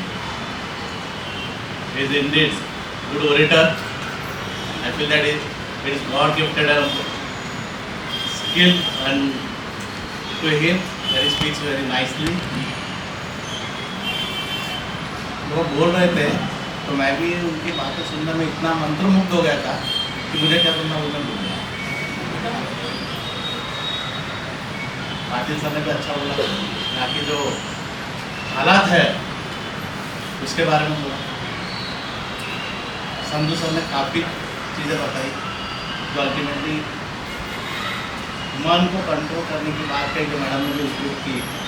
हम हाईवे से ट्रैवल करते हैं प्रोग्राम तो सेफ्टी के बहुत बैनर्स लगे रहते हैं। काफ़ी साल पहले भी देखा था, पर इस चीज़ को इतना ज़्यादा बहुत कहने बता चीज़ लिंक लग रही है, मनाचा ब्रेक उत्तम ब्रेक।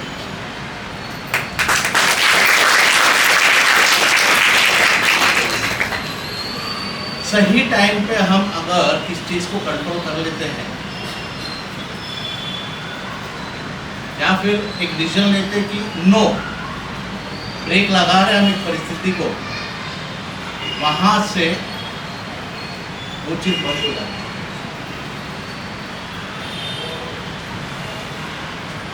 मैं डायरेक्टली पॉइंट पे आ रहा हूँ, किसी ने भी ऐसी चीज़, ऐसे कोई नशा करना नहीं है,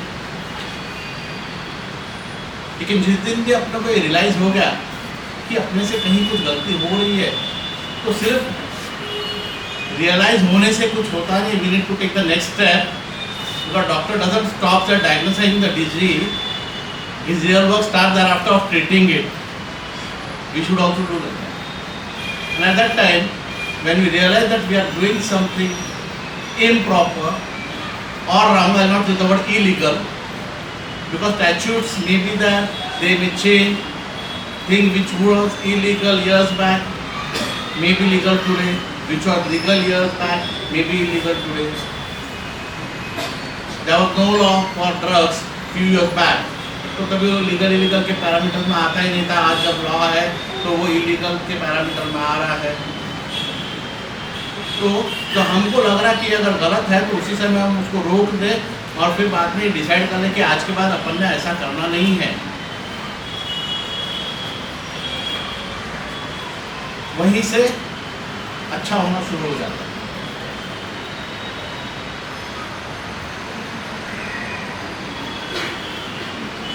तो आज के कार्यक्रम का नाम है, तो फिर जिस विषय पर drug abuse and illicit trafficking, तो मैं थोड़ा सा करेक्शन चाहूँगा। वो हमारे जो साल भर के प्रोग्राम देखते हैं तो उसमें वैसा नाम आया है, ड्रग एब्यूज शब्द को अपने दिमाग से निकाल के हम सब्सटेंस एब्यूज अगर सोचे वो ज़्यादा ज़रूरी है, क्योंकि ड्रग्स के बारे में या ड्रग्स शब्द सोचेंगे हम तो हमारे माइंड में कुछ नोशंस आ जाते हैं। ड्रग्स जैसा चरस, गांजा, भांग, अफीम, कोकेन, एमडीएच, फिर कुत्ता गोली एंड जो है वो सब ड्रग्स जो प्रोहिबिटेड है या फिर जिसको जानकारी होगी तो एनडीपीएस एक्ट के अंदर आता है ड्रग्स, हम उसको बोलते हैं। अब मेडिसिन में भी ड्रग्स होती है, हमको फिल्टर करके तो ले नहीं सकते मेरा ड्रग निकाल दो आप, because each and every chemical is a drug. ज़रूरत से ज़्यादा हो जाती है तो फिर वो तकलीफदायक होती है। इसलिए मैं शब्द यूज़ कर रहा हूँ सब्सटेंस अब्यूज। ये मेरा शब्द नहीं है, it is coming since long way. एक बेनेड्रिल कफ सिरप आता है, उसके ऊपर लिखा रहता है, काफ़ी सारे कफ सिरप पे लिखा रहता है। आपने पहले गौर नहीं किया होगा तो आज देखिएगा, don't drive after having this medicine और इफ यू फील ड्राउजीनेस, क्योंकि कुछ दवाइयों का काम ही होता है कि थोड़ा सा आपको रिलैक्स करें। वो जो बीमारी का इलाज नहीं करते, खाली आपको थोड़ा सा जैसा पेन किलर का काम कराती, थोड़े से वो ट्रैंक्यूलाइजर टाइप करती, थोड़ा सा रिलैक्स कराती है। अपने को लगता है कि ठीक अपना दर्द कम हो गया, दवा का असर होता है, फिर से दर्द शुरू। तो हम जान के ले रहे हैं, इनडायरेक्टली ले रहे हैं, मतलब जरूरत है। अब डॉक्टर ने लिख के दिया तो फिर अपने को मना नहीं कर सकता, अपने को पढ़ाई भी करनी, काम भी, हमको भी ऑफिस जाना, सबको है, उसको लेना पड़ता है, दैट इज अनअवॉइडेबल। लेकिन कुछ सालों पहले बेनेड्रिल का स्टॉक ही नहीं मिल रहा था मेडिकल दुकानों में। तो पहले इसलिए नहीं मिल रहा था, काफ़ी डिमांड बढ़ गई, लोग 2-2, 3-3 बॉटल ले रहे हैं, खास करके यंग जनरेशन। मेट्रोपॉलिस सिटीज में काफ़ी जेंडर इक्वलिटी थी उसमें, जो नहीं होनी चाहिए थी। ऐसे रिमोट्स वगैरह में लड़के ही ज़्यादा वापरते हैं, लड़के कम वापरते हैं, लेकिन मेट्रोपॉलिस सिटी में वो सब उस लेवल पे बराबर हो जाती है, तो लड़का हो या लड़की सब कंज्यूम करते बराबर। तो उस वजह से मेडिकल में मिलती रही। क्योंकि जब पुलिस को और गवर्नमेंट को रियलाइज हुआ कि ये मेडिसिन है, इसका दुरुपयोग हो रहा, तो फिर कुछ टाइम तक उसमें बंदी लगा दी थी। अब वो मिलती कि नहीं पता नहीं मुझे भी। तो जब वो चीज़ जो सही काम के लिए वापरी व्यक्ति है वो उसके लिए न वापर के फिर वो नशा करने के लिए वापर रहे तो उसको सब्सटेंस अब्यूज के डेफिनेशन में लाते हैं, which is otherwise a necessity और रिक्वायरमेंट और legitimate thing. When misuse abused तो सब्सटेंस अब्यूज की कैटेगरी में आ जाती है। सिमिलरली अगर आप लोगों ने सुना नहीं होगा तो आयोडेक्स ब्रेड में अपन तो जाम लगा के खाते हैं और धुरंधर लोग आयोडेक्स लगा के खाते हैं। अपना पैर दर्द कर रहा है या कोई सर दर्द पे भी आयोडेक्स लगाते हैं, लेकिन वो पेट दर्द कैसे अच्छा करता है आयोडेक्स, उस पर हमें अध्ययन करना बाकी है। लेकिन अब तक की समझ के हिसाब से आयोडेक्स तो पेट में तो नहीं जाना चाहिए, पड़ जाता है। This is substance abuse. तो कहने का तात्पर्य यह है कि नशा सिर्फ ड्रग्स, नेचुरल ड्रग्स जैसे चरस गांजा या फिर सिंथेटिक ड्रग्स जैसा कोकेन, एमडीए, जो भी नाम होगा, और समय के साथ में और भी नाम होते जाएंगे उसके, और मॉडिफाइड फॉर्म में आएगा, तो यहाँ तक सीमित न रह के सब्सटेंस अब्यूज में क्या है। तो we need to control all things. कभी कभी ये चीज अपने घर में भी होती है, अपन ध्यान नहीं देते उस चीज पे, अपना फिर ध्यान जाता नहीं है। तो ये चीजों को, ये इन चीजों पे अपन ने गौर करना टू अवॉइड सब्सटेंस अब्यूज। और उससे फिर धीरे धीरे जो रियल ड्रग्स है उस तरफ जाते हैं।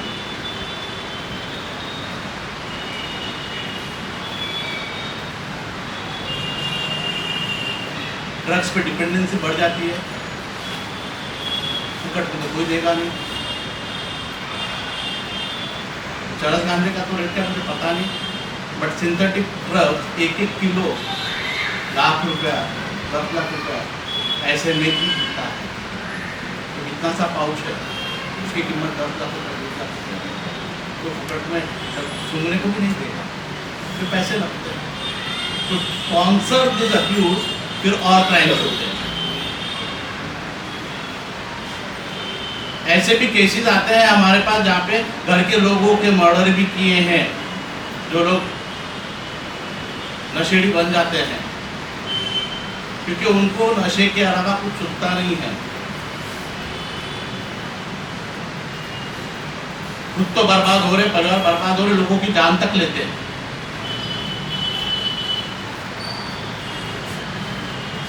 घर में बूढ़े बूढ़ी होंगे, दादा दादी कोई भी है, माँ बाप है, इसका भी है, बस पैसा चाहिए। तो ये तो सभी ने सुना होगा, पेपर में भी पढ़ते रहेंगे कि दारू के लिए पैसा नहीं दिया तो पति ने पत्नी को मारा, किसी ने किसको मारा। तो ये ही चीज़ ड्रग्स के लिए भी होती है, काफ़ी टाइम में बड़े पैमाने पे होती है।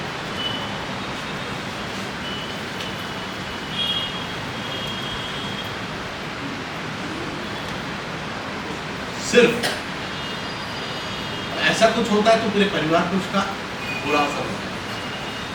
So you need to always careful.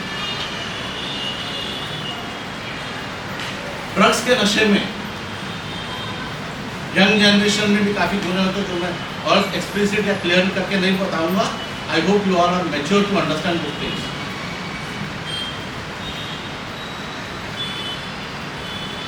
हम 4 यार दोस्तों में बैठे हैं, अरे कुछ नहीं होता है, एकदम मारने से कुछ नहीं होता। तो सिमिलरली एक गुट से कुछ नहीं होता है, ट्राई कर लो। पब में जाते हैं, आजकल कुछ फ्लेवर वाले हुक्का का भी चालू है। व्हाट इज द फ्लेवर हुक्का? हमारे 4 दोस्त है, वो दम मार रहे हैं, हम बाजू में बैठे, अरे क्या तुम दूध के दांत गिरे नहीं, बोलने तो मजाक करने तो कोई दिक्कत नहीं है, लेकिन हम उस समय उनके माफक, अरे हम तो ऑर्थोडॉक्स की गिनती में आएंगे, चलो एक पग मार लेते हैं, यही प्रॉब्लम हो जाती है। फर्स्ट टाइम है, उसी समय अपने आप को कंट्रोल करो एंड से लो। काफी कन्विंस करेंगे, अरे इसमें तो कुछ भी नहीं है, ये तो ये है, ये वो है, एकदम नेचुरल है, हर्बल है। अब गांजा और अफीम और भांग भी तो अगर अब्यूज नहीं हुआ, बराबर यूज हुआ, तो हर्ब के कैटेगरी में आते हैं। और अति सेवन हो गया तो वो नशा हो गया। मुझे पूरा भरोसा है कि यहाँ कोई भी ऐसे कल्चर में क्या नहीं है, ऐसे जाते नहीं हैं, लेकिन आज बाद में भविष्य में आप कई बड़े सिटीज़ में जाओगे, आपके कोई दोस्त होंगे, परिचित होंगे, कोई भी हो सकता है, तो उस समय शर्माने की जरूरत है, ब्लंटली से नो।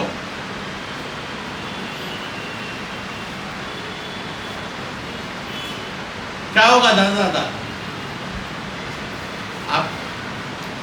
आपकी दोस्ती टूट जाएगी, वो बंदा या बंदी जो भी होगा आगे आपसे संपर्क नहीं रखेंगे, कोई फर्क नहीं पड़ता ना, ऐसे लोगों से संपर्क रखना ही क्या अकेले अपनों को, अपन ने दोस्ती तोड़ना उससे अच्छा उसी ने तो खत्म। पर हम एक बड़े प्रॉब्लम में फंसने से बच जाते हैं।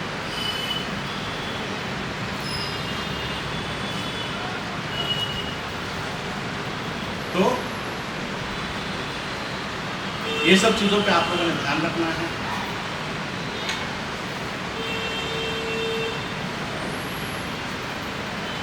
अपने घर में, आस पड़ोस में, कहीं पर भी, कल को आप कहीं पर आगे, बट नेचुरली ज़्यादा एजुकेशन होगा आपका, अच्छी डिग्री हासिल करोगे, अच्छे काम पे होंगे, अच्छे पोजीशन पे रहोगे, government, semi government, private organisation पे होंगे। तो मैं मेरा काम कर रही हूँ और आई ऑफिस में काम किया और घर पे चले गए, you are not doing anything special. You are not even justifying your education also, because you are getting paid for what you are doing, or you are just doing for what you are getting paid. Faraz Ansari साहब, इनको तो कोई जरूरत नहीं थी ना, ये तो पॉलिटिशियन थे, इनका अच्छा खासा रहा होगा, फाइनेंशियल पोजीशन अच्छी रही होगी, उनको क्या जरूरत है स्कूल और ये सब करने की। आज अगर 14,000 बच्चा यहाँ पढ़ रही है, उनको पर्सनल फायदा हो रहा है, या उनके बच्चे, मैडम बता रही थी कि तो मैनेजिंग उनके बेटे साहब है जो कर रहे हैं, इंस्टीट्यूट चला रहे, तो बट क्या चलिए प्रॉफिट तो थोड़ा बहुत होगा, बट क्या उस विजन से किया था उन्होंने? अगर उनका सिर्फ प्रॉफिट विजन रहता तो ये सब लिखा नहीं रहता। और सिर्फ फिर गर्ल्स स्कूल ही क्यों करते वो? गर्ल्स बॉयज मिक्स रखते। If he has a vision, it is your duty to carry forward that vision and to help him in achieving that objective.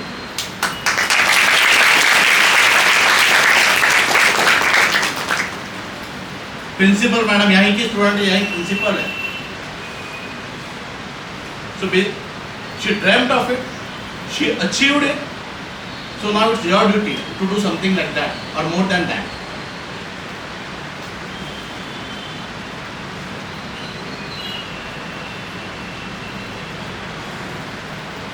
Sandhu साहब ने कहा जैसे उसमें बात चल रही थी तो मैंने वो बात कही थी, बट बिकॉज आई बिलीव कि जेंट्स को के प्लीज बुरा ना माने, थोड़े जेंट्स को प्रोटेरस होते हैं, एडवेंचरस होते हैं, तो ये न्यूट्रलिटी कुछ हद तक अच्छी रहती है, एडवेंचर एलिमेंट भी कुछ हद तक अच्छा रहता है, लेकिन तो ज़्यादा होता तो प्रॉब्लम हो जाती है। और एक जनरल बिलीफ है कि लड़कियां ज़्यादा आज्ञाकारी होती है। आगे आपका परिवार होगा, जैसे संधू साहब ने कहा, बच्चे भी होंगे, तो जेंट्स को तो आप भी, I am not against your employment, I want that everybody should be employed, but at the same time एक जो घर को जो टच रहता है, अटैचमेंट जो होता है, कि एक फीलिंग ऑफ रिस्पॉन्सिबिलिटी होती है एक जेंट्स के प्रति, या फिर उसके कंपैरिजन में जो महिला होती है वो ज़्यादा घर के प्रति उसका लगाव ज़्यादा होता है। वो ऑफिस से भी आएगी तो उसके दिमाग में चलता है कि अब मुझे खाना बनाना है, लड़के को क्या पसंद है, पति को क्या पसंद है, क्या करना है, वो सब प्रोसेस चलते रहता है। आदमी का क्या है, ठीक है अभी मैच कितने लोगों के अपने मैच देखते हैं, मैं तो फिर डोनाल्ड ट्रंप और किंग जॉन्ग उसकी क्या बातचीत को अपने को देखते हैं। तो घर पे, घर के वातावरण पे होल्ड होता है तो जब वो होल्ड होता है तो आपने बट नेचुरली वर्कलोड होता है, आपके काम का प्रेशर होगा, ऑफिस का प्रेशर होगा, घर का प्रेशर होगा, but that will never be an excuse की ऐसी कुछ बातों पर नजरअंदाज करें।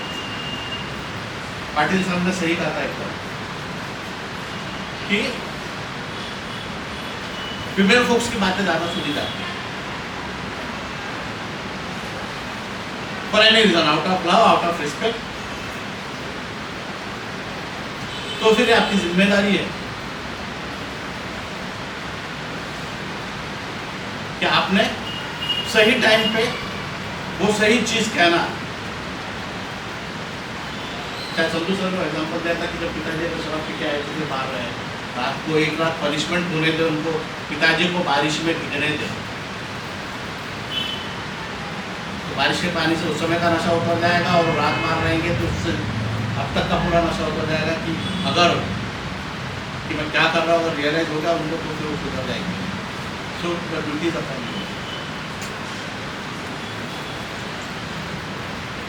बेटा माँ के प्रति ज्यादा अटैच होता है, that's the belief and by large सही है। माँ जो बात बोलती है बेटे जल्दी कैच करते हैं, जल्दी मान भी लेते हैं। उस समय एज अ माँ अपनी ये जिम्मेदारी होती है कि सही टाइम पे बेटे का कान पकड़े, बेटा हो बेटी हो भी सही टाइम पे उसका कान पकड़े, सही टाइम पे उसको सुधारे और बोले कि नहीं ये गलत है तो गलत है, वो टाइम पे नो टाइम पर ही। इस जनरेशन में ऐसा चल रहा है कि हमको तो मिलता नहीं था, इसके लिए आज हम सब जंक फूड अपने बच्चों को खिला रहे हैं। बिंगो है या फिर जो भी है, चिप्स है, अमुक है, तमुक है, क्यों अपने को काम मिल रहा था, यार खा रहा बच्चा तो खाने दोनों क्या फर्क पड़ता है। पैम्परिंग ऐसे स्टार्ट होती है। यही चीज फिर आगे जाके अपने को करा जाए। एट द सेम टाइम जो पिताजी होते हैं वो अपनी बेटियों की बातें ज़्यादा मानते हैं, बराबर है। तो फिर जब अपने को पता चलता है कि अपने पिताजी कुछ गलत कर रहे हैं, ऐसा नशा वगैरह कुछ भी है, सही टाइम पे टोक दिए।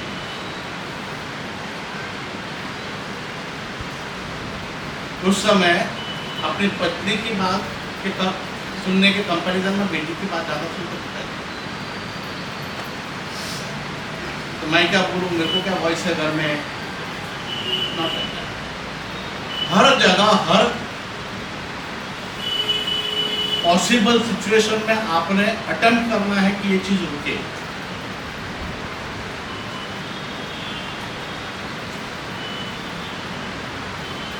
हम तो नशा नहीं कर रहे, हमारे घर वाले तो नशा नहीं कर रहे, बट हम तुमसे बिजनेस में, ये भी काफी मायने रखता है।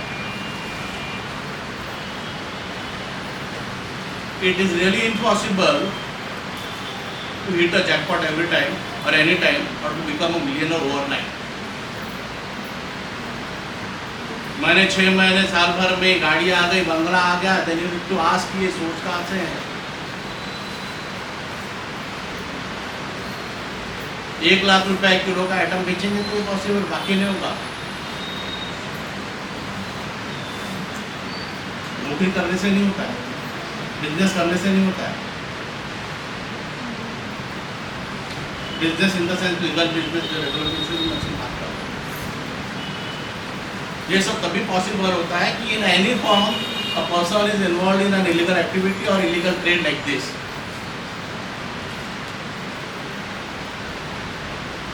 ये चीज आप देख सकते हो, थोड़ा सा आँख कान खुला रखोगे तो आपको समझ में आएगा कि अपने आसपास में क्या हो रहा, कैसा हो रहा है।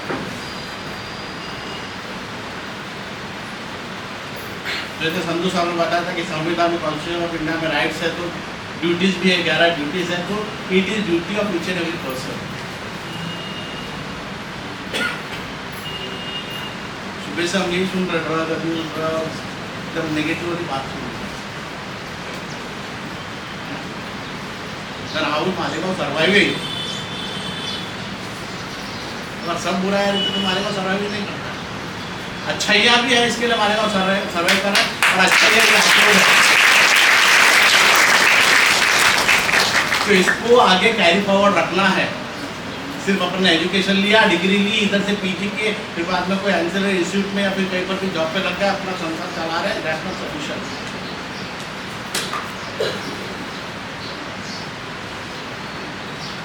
शक्तिमान सीरियल में थी बुराई अंधकार समथिंग लाइक दैट, मैं छोटा सा पता था वो हर किसी में भी, कृष्ण में भी रहेगी, किसी में भी रहेगी, मैं मूवी देखता हूँ।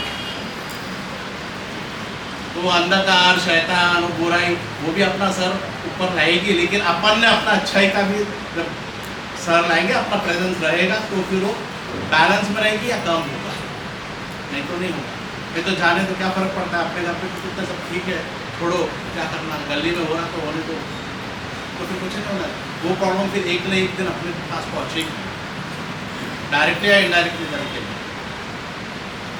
डायरेक्टली अपने घर में नहीं आएगी तो भी अपना परिसर, अपना माहौल, आसपास का, अगर वहाँ का एनवायरनमेंट और अगर खराब होता है, वहाँ की शांति भंग होती तो भी अपने को तकलीफ होती है, शरीर को भी पता लगता है। मुझे नहीं लगता कि मैं कुछ अतिशोक्ति करूँगा अगर ये बोलूँगा कि अगर लार्ज स्केल पे जो ड्रग बिजनेस होता है वो पर्सनल गेन्स के लिए मिलता है। ये कोई बिजनेसमैन नहीं है जैसे टाटा, अंबानी, गोदरेज वगैरह के वो वर्ल्ड रिचेस्ट इसमें आते हैं। ये जो वर्ल्ड रिचेस्ट पर्सन है, इंडिया रिचेस्ट पर्सन, ऐसे लोग इंटरनेशनल ड्रग लॉर्ड्स के घर पे नौकर जैसे काम करते होंगे। पैसा होता क्या है, ये क्यों है? ये drug activity, if I am not mistaken, एक एंसिलरी या it is a मियर mode of financing international illegal activities, terrorism of many forms, human trafficking, ये सब लार्ज स्केल पे चलता है। उसको फाइनेंसिंग कहाँ से होता है? यहाँ से होता है। So we don't want Malegaon to be name कि यहाँ से पैसा जा रहा है ऐसे एक्टिविटीज के लिए। वो कब होगा? If Malegaon becomes clean from drug abuse. हमको यहाँ आके इसलिए कहना पड़ रहा है, या फिर ये प्रोग्राम हमको इसलिए लेना पड़ रहा है क्योंकि हमारे पास आए दिन कुछ ना कुछ जो नार्कोटिक ड्रग्स और जो ड्रग केस में आते हैं, आज इतनी गोलियां पकड़ी एकदम और कितना कुछ स्टॉक पकड़ा है, जाके आसपास के जो एक दो तालुका वगैरह जाके केसेस आते हैं हमारे पास। तो जेन्युइनली मालेगांव में प्रॉब्लम है, या आसपास के तालुकाओं में भी ये प्रॉब्लम है। तो we need to pull up our socks, get aware to the situation, और म्यूट स्पेक्टेटर न होके यहाँ कहीं भी हमको ऐसा दिखे, आस पड़ोस में, रिश्तेदारी में, कहीं पर भी आपने इसके खिलाफ बोलना है, नहीं बोल पाएंगे तो यहाँ आपके प्रिंसिपल को आप इंटीमेट कर सकते हो, हमारे लीगल एड उनको आप इंटीमेट कर सकते हो। आज आप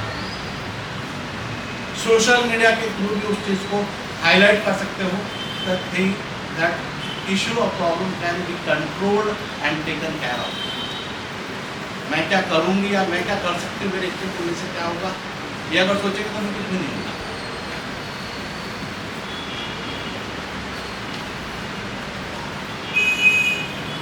तो आप लोगों ने इसको अपनी जिम्मेदारी समझ के,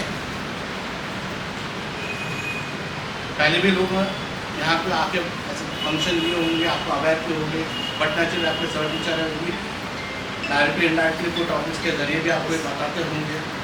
आज हम आए तो इस इशू को नजरअंदाज ना कर आज के बाद, और कहीं कोई प्रॉब्लम हो तो कोशिश करें कि वो कैसे नहीं हो सकते या कैसे कंट्रोल हो सकते।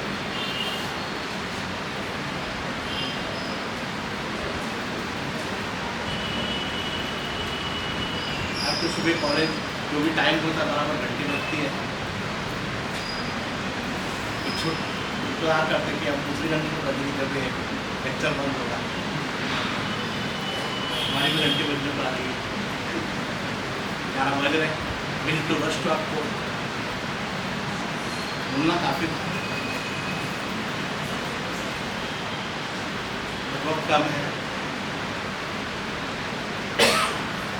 शॉर्ट एंड स्वीट मैसेज जो है कि प्रॉब्लम है, we need to be aware. और जो हमको एजुकेशन की अपॉर्चुनिटी मिल रही है, उसका देयर मेनी पर्सन जिनको आज भी एजुकेशन नसीब नहीं होता, उसके गवर्नमेंट को राइट टू एजुकेशन और सब एक्ट निकालने पड़े, तो हमको एजुकेशन मिल रहा है, एक अच्छे इंस्टीट्यूट में मिल रहा है, एक अच्छे शहर में अपन है, तो इसी सब चीज़ का फ़ायदा करके इस शहर को और अच्छा कैसे कर सकते हैं ये सोचें, करें। और अगर ऊपर मंजूर होगा तो फिर मिलेंगे। And I cut short over here. Thank you.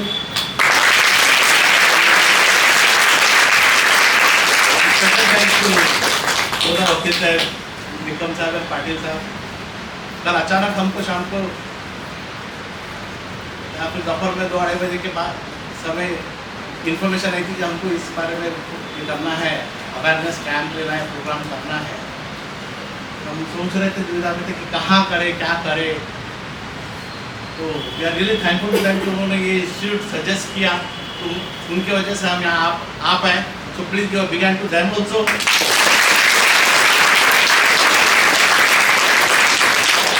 हम 3 साल के लिए आते हैं। संधू सर को ये शहर पसंद आया तो 4था साल हो गया, मेरा तो अभी 10 दिन ही हुए।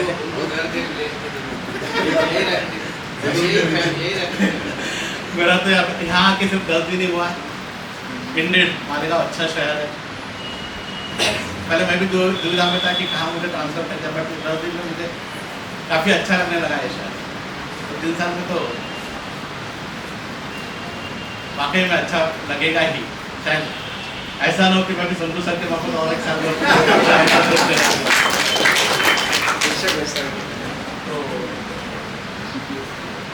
माइंड वाल, लेकिन मैं ज़्यादा टाइम रहूँगा तो आपको मेरे जैसे बैड ओरेटर को फेस करना पड़ेगा। संतोष सर अच्छे ओरेटर, और मैं वाकई में तारीफ कर रहा हूँ साहब, कि लैंग्वेज का कंट्रोल होता है। इंग्लिश हिंदी मिक्स होती है, कभी मराठी में मिक्स हो जाती है, लाइक दैट। उर्दू ज़्यादा आती नहीं है, मेरे काफ़ी फ्रेंड्स हैं बट आती नहीं है, तो उर्दू शब्द रिया है बीच में, तो वो भी आ जाते। So once again thank you to all for giving such time. सिर्फ आए बैठे 1-1.5 घंटा और गए, ऐसा ना होना चाहिए प्लीज़। ये मेरी तहे दिल से रिक्वेस्ट है।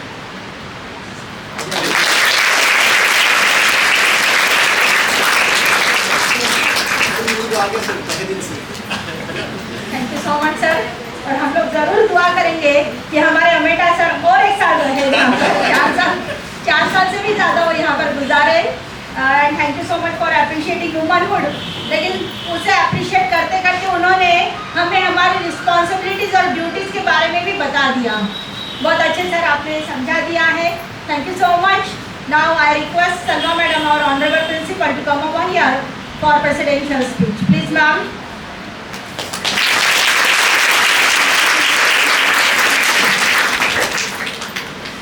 नमस्ते, गुड मॉर्निंग, सत श्री अकाल, अस्सलाम वालेकुम, आदाब। Honourable Shri Y.H. Ameta Saheb, district जज, honourable Shri T.A. Sandhu Saheb, civil जज, senior division Malegaon, honourable advocate Sudhakar Nikam, president bar association, honourable Nilesh Patil Saheb, secretary bar association, honourable advocate Harshad Tiwari, joint secretary bar association, honourable advocate Malik Shaikh Saheb, vice president bar association, honourable Nilesh Patil Sahab, honourable advocate Naeem Umar साहब, honourable S.D. Shivale Sahab, honourable professor Sunitra Mishramkar ma'am, honourable professor Munawwar Ahmad, and dear student friends, how do you feel now? Just tell me, what is your feeling? I was watching continuously, sir. Pin drop silence was there. And continuously they were listening you. And मैं देख रही थी sir, इनके face reading कर रही थी, तो लग रहा था कि एक चिंगारी यहीं पे दबी है और वो शोला बन के निकलेगी sir. On behalf of JT Management, especially Honorable Nihal Ahmed Ansari Sahab, Secretary Jadid Anjuman Talim, Principal, staff, students, we feel proud to welcome you all dignitaries in our college, and we feel honored to be part of such type of elite gathering. क्या बोलते हो बच्चों? अच्छा लग रहा है ना? ऐसा लग रहा है कहीं तो भी उड़ रहे हैं हवाओं में, फिजाओं में, और ऐसे बेहतरीन स्पीकर्स मिले, the fiery speakers ever in Malegaon we can see in the form of honourable Amita sahab, Sandhu साहब, पाटिल साहब। बहुत अच्छा लग रहा है। एंड मैं बार एसोसिएशन के अध्यक्ष, सेक्रेटरी साहब, वाइस प्रेसिडेंट, इन सब का बहुत शुक्रगुजार हूँ। मैं शुक्रिया अदा करती हूँ कि उन्होंने हमारी कॉलेज को चुना और इतने बेहतरीन रोल मॉडल्स हमारे कॉलेज के सामने लेके आए सर, तो थैंक यू वेरी मच। और मैं आपको बता दूँ, उनके क्लास में बैठे हैं यहाँ पर LLB के नीलेश पाटिल, तो मुझे मेरे कॉलेज के डेज याद आ रहे हैं sir. I was the only single lady, Muslim lady in the class of Nilesh Patil in LLB। But fortunate और अनफॉर्चुनेट मैं पार्ट बन गई इस कॉलेज का, तो सर मैं मिस करती हूँ कोर्ट को भी, जुडिशियरी को भी। जी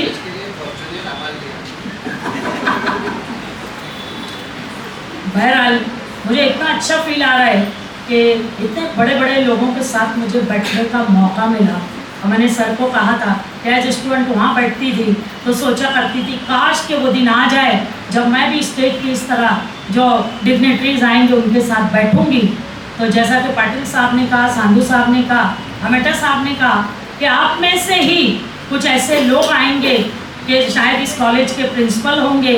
और सर आप लोगों को देख के बहुत सारी मेरी बच्चियों के मन में होगा कि काश हम वकील बन जाएं, साथ ही साथ हम जज बन जाएं। सोच रहे हो कि नहीं सोच रहे हो? हमेशा मैंने बोला ड्रीम हाई, हाँ, लो एम इज ए क्राइम, हमेशा कहती हूँ अपने स्टूडेंट्स को। तो आज भी मैं आपसे कहूँगी कि ये तो sky is not the limit, ये तो अभी सितारों से आगे जहाँ और भी हैं, और अभी तो इश्क शुरू हुआ है, इम्तिहान और भी है, और हम इम्तिहान देंगे और आप में से ही तमाम बेहतरीन जॉब मिलेंगे। एक IAS ऑफिसर, एक IPS ऑफिसर, ऐसे जजेस, ऐसे प्रोफेसर्स, ऐसे लोग मिलेंगे। अब कुछ मिले कि ना मिले सर, 108 घरों को ना सिर्फ 108 घर बल्कि अगला 108 घर, 216 घरों को ना ये जगमगा देंगी। ये मेरी कौम की बच्चियाँ ये बहुत आगे लेके जाएंगी इस समाज को। और सर आज लकीली जुमा भी है, फ्राइडे को हमारे मालेगांव का एक कल्चर है सर कि हर घर में सबकी लड़कियाँ आती हैं जुमा करने के लिए। It is just like a celebration. हम कहते हैं आधी ईद है सर, तो आज के दिन आधी ईद है। हाँ, आज जो है तो इस्लामिक ईयर फर्स्ट डे है, तो सर आज के दिन जो है ना बड़ा सेलिब्रेशन रहेगा इनके घरों में, और इनकी सबकी जो है दीदी लोग आएंगे। तो ये आपकी सब बातें है ना सर उन दीदियों के घरों तक भी पहुंचने वाली है। पहुँचाओगे कि नहीं? आज का जो कैंपेन हम जो है अटेंड किए हैं, तो ये अवेयरनेस प्रोग्राम है। आप सोचोगे कि भाई ड्रग तो हम लेते हैं, हमें क्यों सुनाया जा रहा है? तो अब आप समझ गए होंगे क्यों सुना रहे थे। इतने बेहतरीन स्पीकर्स ने अपने अपने अंदाज में बातें कही आपके सामने, और आपको ये सारी बातें अपने घरों तक ना सिर्फ पहुंचाना है, पास पड़ोस में, अपने रिश्तेदारों में, और आने वाली एक जनरेशन जो आपकी गोद में पलने वाली है, तो उनको भी जो है आपको रास्ते पे लाना है। कि जिस तरह से ये जो स्पीचेस हुई उसका निचोड़ ये निकलता है कि एक लड़की अगर पढ़ती है तो पूरा एक जनरेशन को जो है पढ़ाएगी और उसको अच्छी बातें सिखाएगी। और माँओं में तो वो ताकत है, जैसा कि सांधू साहब ने कहा, माँओं में जो ताकत है वो किसी और में नहीं, बेटियों में जो ताकत है वो किसी और में नहीं, और वाइफ में जो ताकत है किसी और में नहीं, किसी में भी नहीं। As a wife I feel proud कि जो ताकत मुझ में है, मैडम में है, वो किसी में नहीं है कि नहीं। हम चाहें तो पूरा जहाँ हिला सकते हैं। और ऐसे नोबल कॉज के लिए इतने नोबल पर्सन हमें मिले, तो मैं बहुत शुक्रगुजार हूँ खुदा ताला की कि आज का दिन जो कि इबादत का दिन है, और उस दिन हम ये जो है इबादत का काम कर रहे हैं कि समाज को एक नई दिशा दिखाना है, समाज के लोगों को एक नए काम बताने हैं।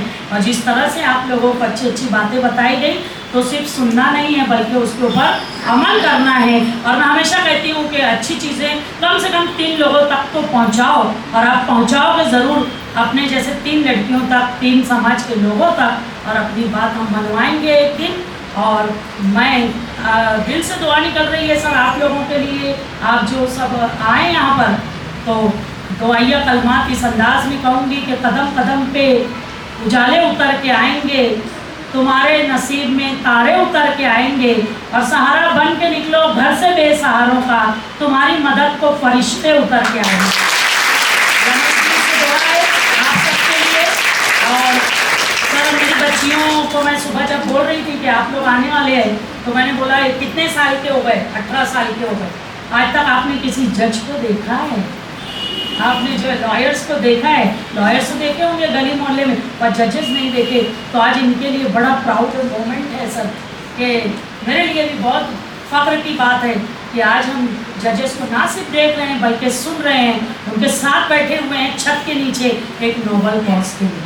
तो हम करेंगे ना, कोई ड्रग्स के जो है अब्यूज़ जो रहा है उसको रोकने के लिए काम काज करेंगे कि नहीं करेंगे? Charity begins at home. सबसे पहले मैं सुधरूंगी, मेरे घर को सुधारूंगी, फिर समाज को, फिर देश को, फिर दुनिया को। करेंगे कि नहीं करेंगे? बिल्कुल करेंगे इंशाल्लाह, हम सब यकीन दिलाते हैं सर। और सर मेरी बच्चियों की जानिब से एक रिक्वेस्ट मैंने लास्ट टाइम भी की थी, अभी भी करती हूँ कि सर मेरी बच्चियों को परमिशन दीजिए कि मैं लेके आऊँ और कोर्ट का विज़िट कराऊँ। और कामकाज कैसे चलता है सर? तो सर मैं आप लोगों से भी निवेदन करती हूँ कि नीलेश अरेंज करो, थोड़ा देखो हमारी बच्चियाँ आना चाहती हैं, वो कोर्ट में कामकाज कैसे चलता है, हमारे जज साहिबान किस तरह से जो है अपनी बात रखते हैं, तो हमारी बच्चियाँ लाइव जो है देख सके। तो अगर जो है रहा, मैं रिक्वेस्ट लेटर भेजूँगी सर, आप लोग डेट दीजिए, टाइम दीजिए। Yes sir, definitely. Thank you, thank you, thank you, thank you very much. और बच्चे लोग भी रेडी कि हम विजिट को जाएंगे कोर्ट को, चलना है ना? हाँ, वेरी नाइस। तो थैंक यू वेरी मच। और मैं और एक रिक्वेस्ट करना चाहूँगी कि सर जब भी आगे इस तरह का कुछ प्रोग्राम हो तो हमें ज़रूर याद कीजिए, और हमें बड़ा अच्छा लगेगा कि आपके मिशन का हम भी हिस्सा बन सके, क्योंकि ये मिशन जारी रहना ही चाहिए। ये हम लोग जो कुछ भी भारत देश में रहते हैं, अब पूरा हिंदुस्तान आज हमारे स्टेज पे बैठा है सर, मैं देख रही हूँ। अगर जो है हमारे अमिता साहब हैं, तो वहीं पे सांधू साहब भी हैं, वहीं पे हमारे मलिक साहब भी हैं, वहीं पे हमारी मिश्रामकर मैडम भी है। तो हिंदू मुस्लिम सिख ईसाई और आपस में सब भाई भाई, वो मैसेज मिल रहा है। तो पूरा हिंदुस्तान तो यहीं पर बसता है, हमारे दिलों में बसता है। तो इस टाइम पे thank you very much.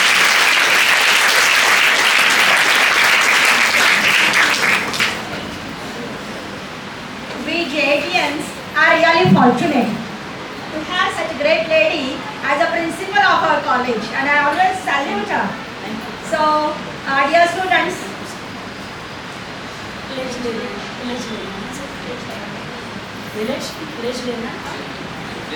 okay, now I request all students to stand. Please stand up. Put your hands in the way. आगे से आगे करो। एक छोटी सी प्लेट हमें लेनी है, आप मेरे पीछे बोलोगे, okay?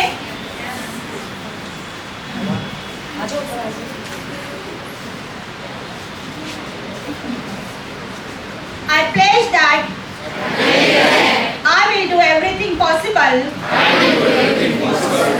to the best of my ability to make my country a drug-free India. Jai Hind. Thank you. Please sit down. Now, for the last segment, I request Honorable IPSC Coordinator Munawar sir to come here to offer vote of thanks. Please, sir.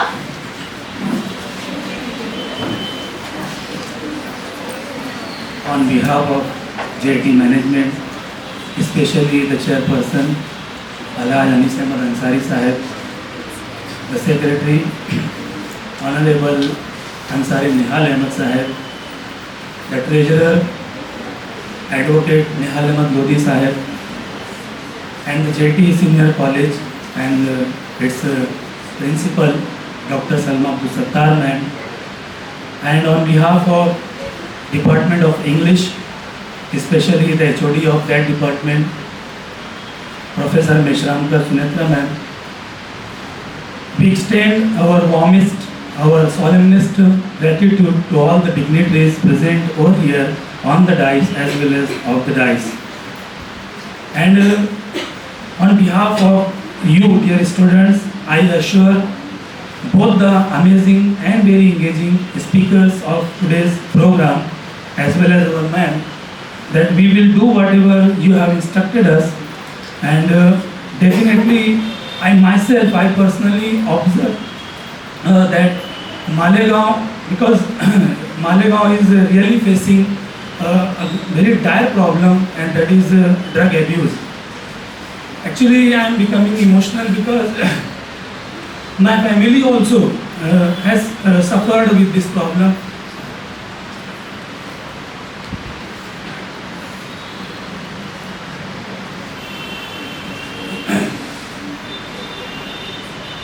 That's why it is really a great event today, and we all express our gratefulness to the college, to the department who have organized this program and created a legal awareness against drug abuse as well as illicit trafficking.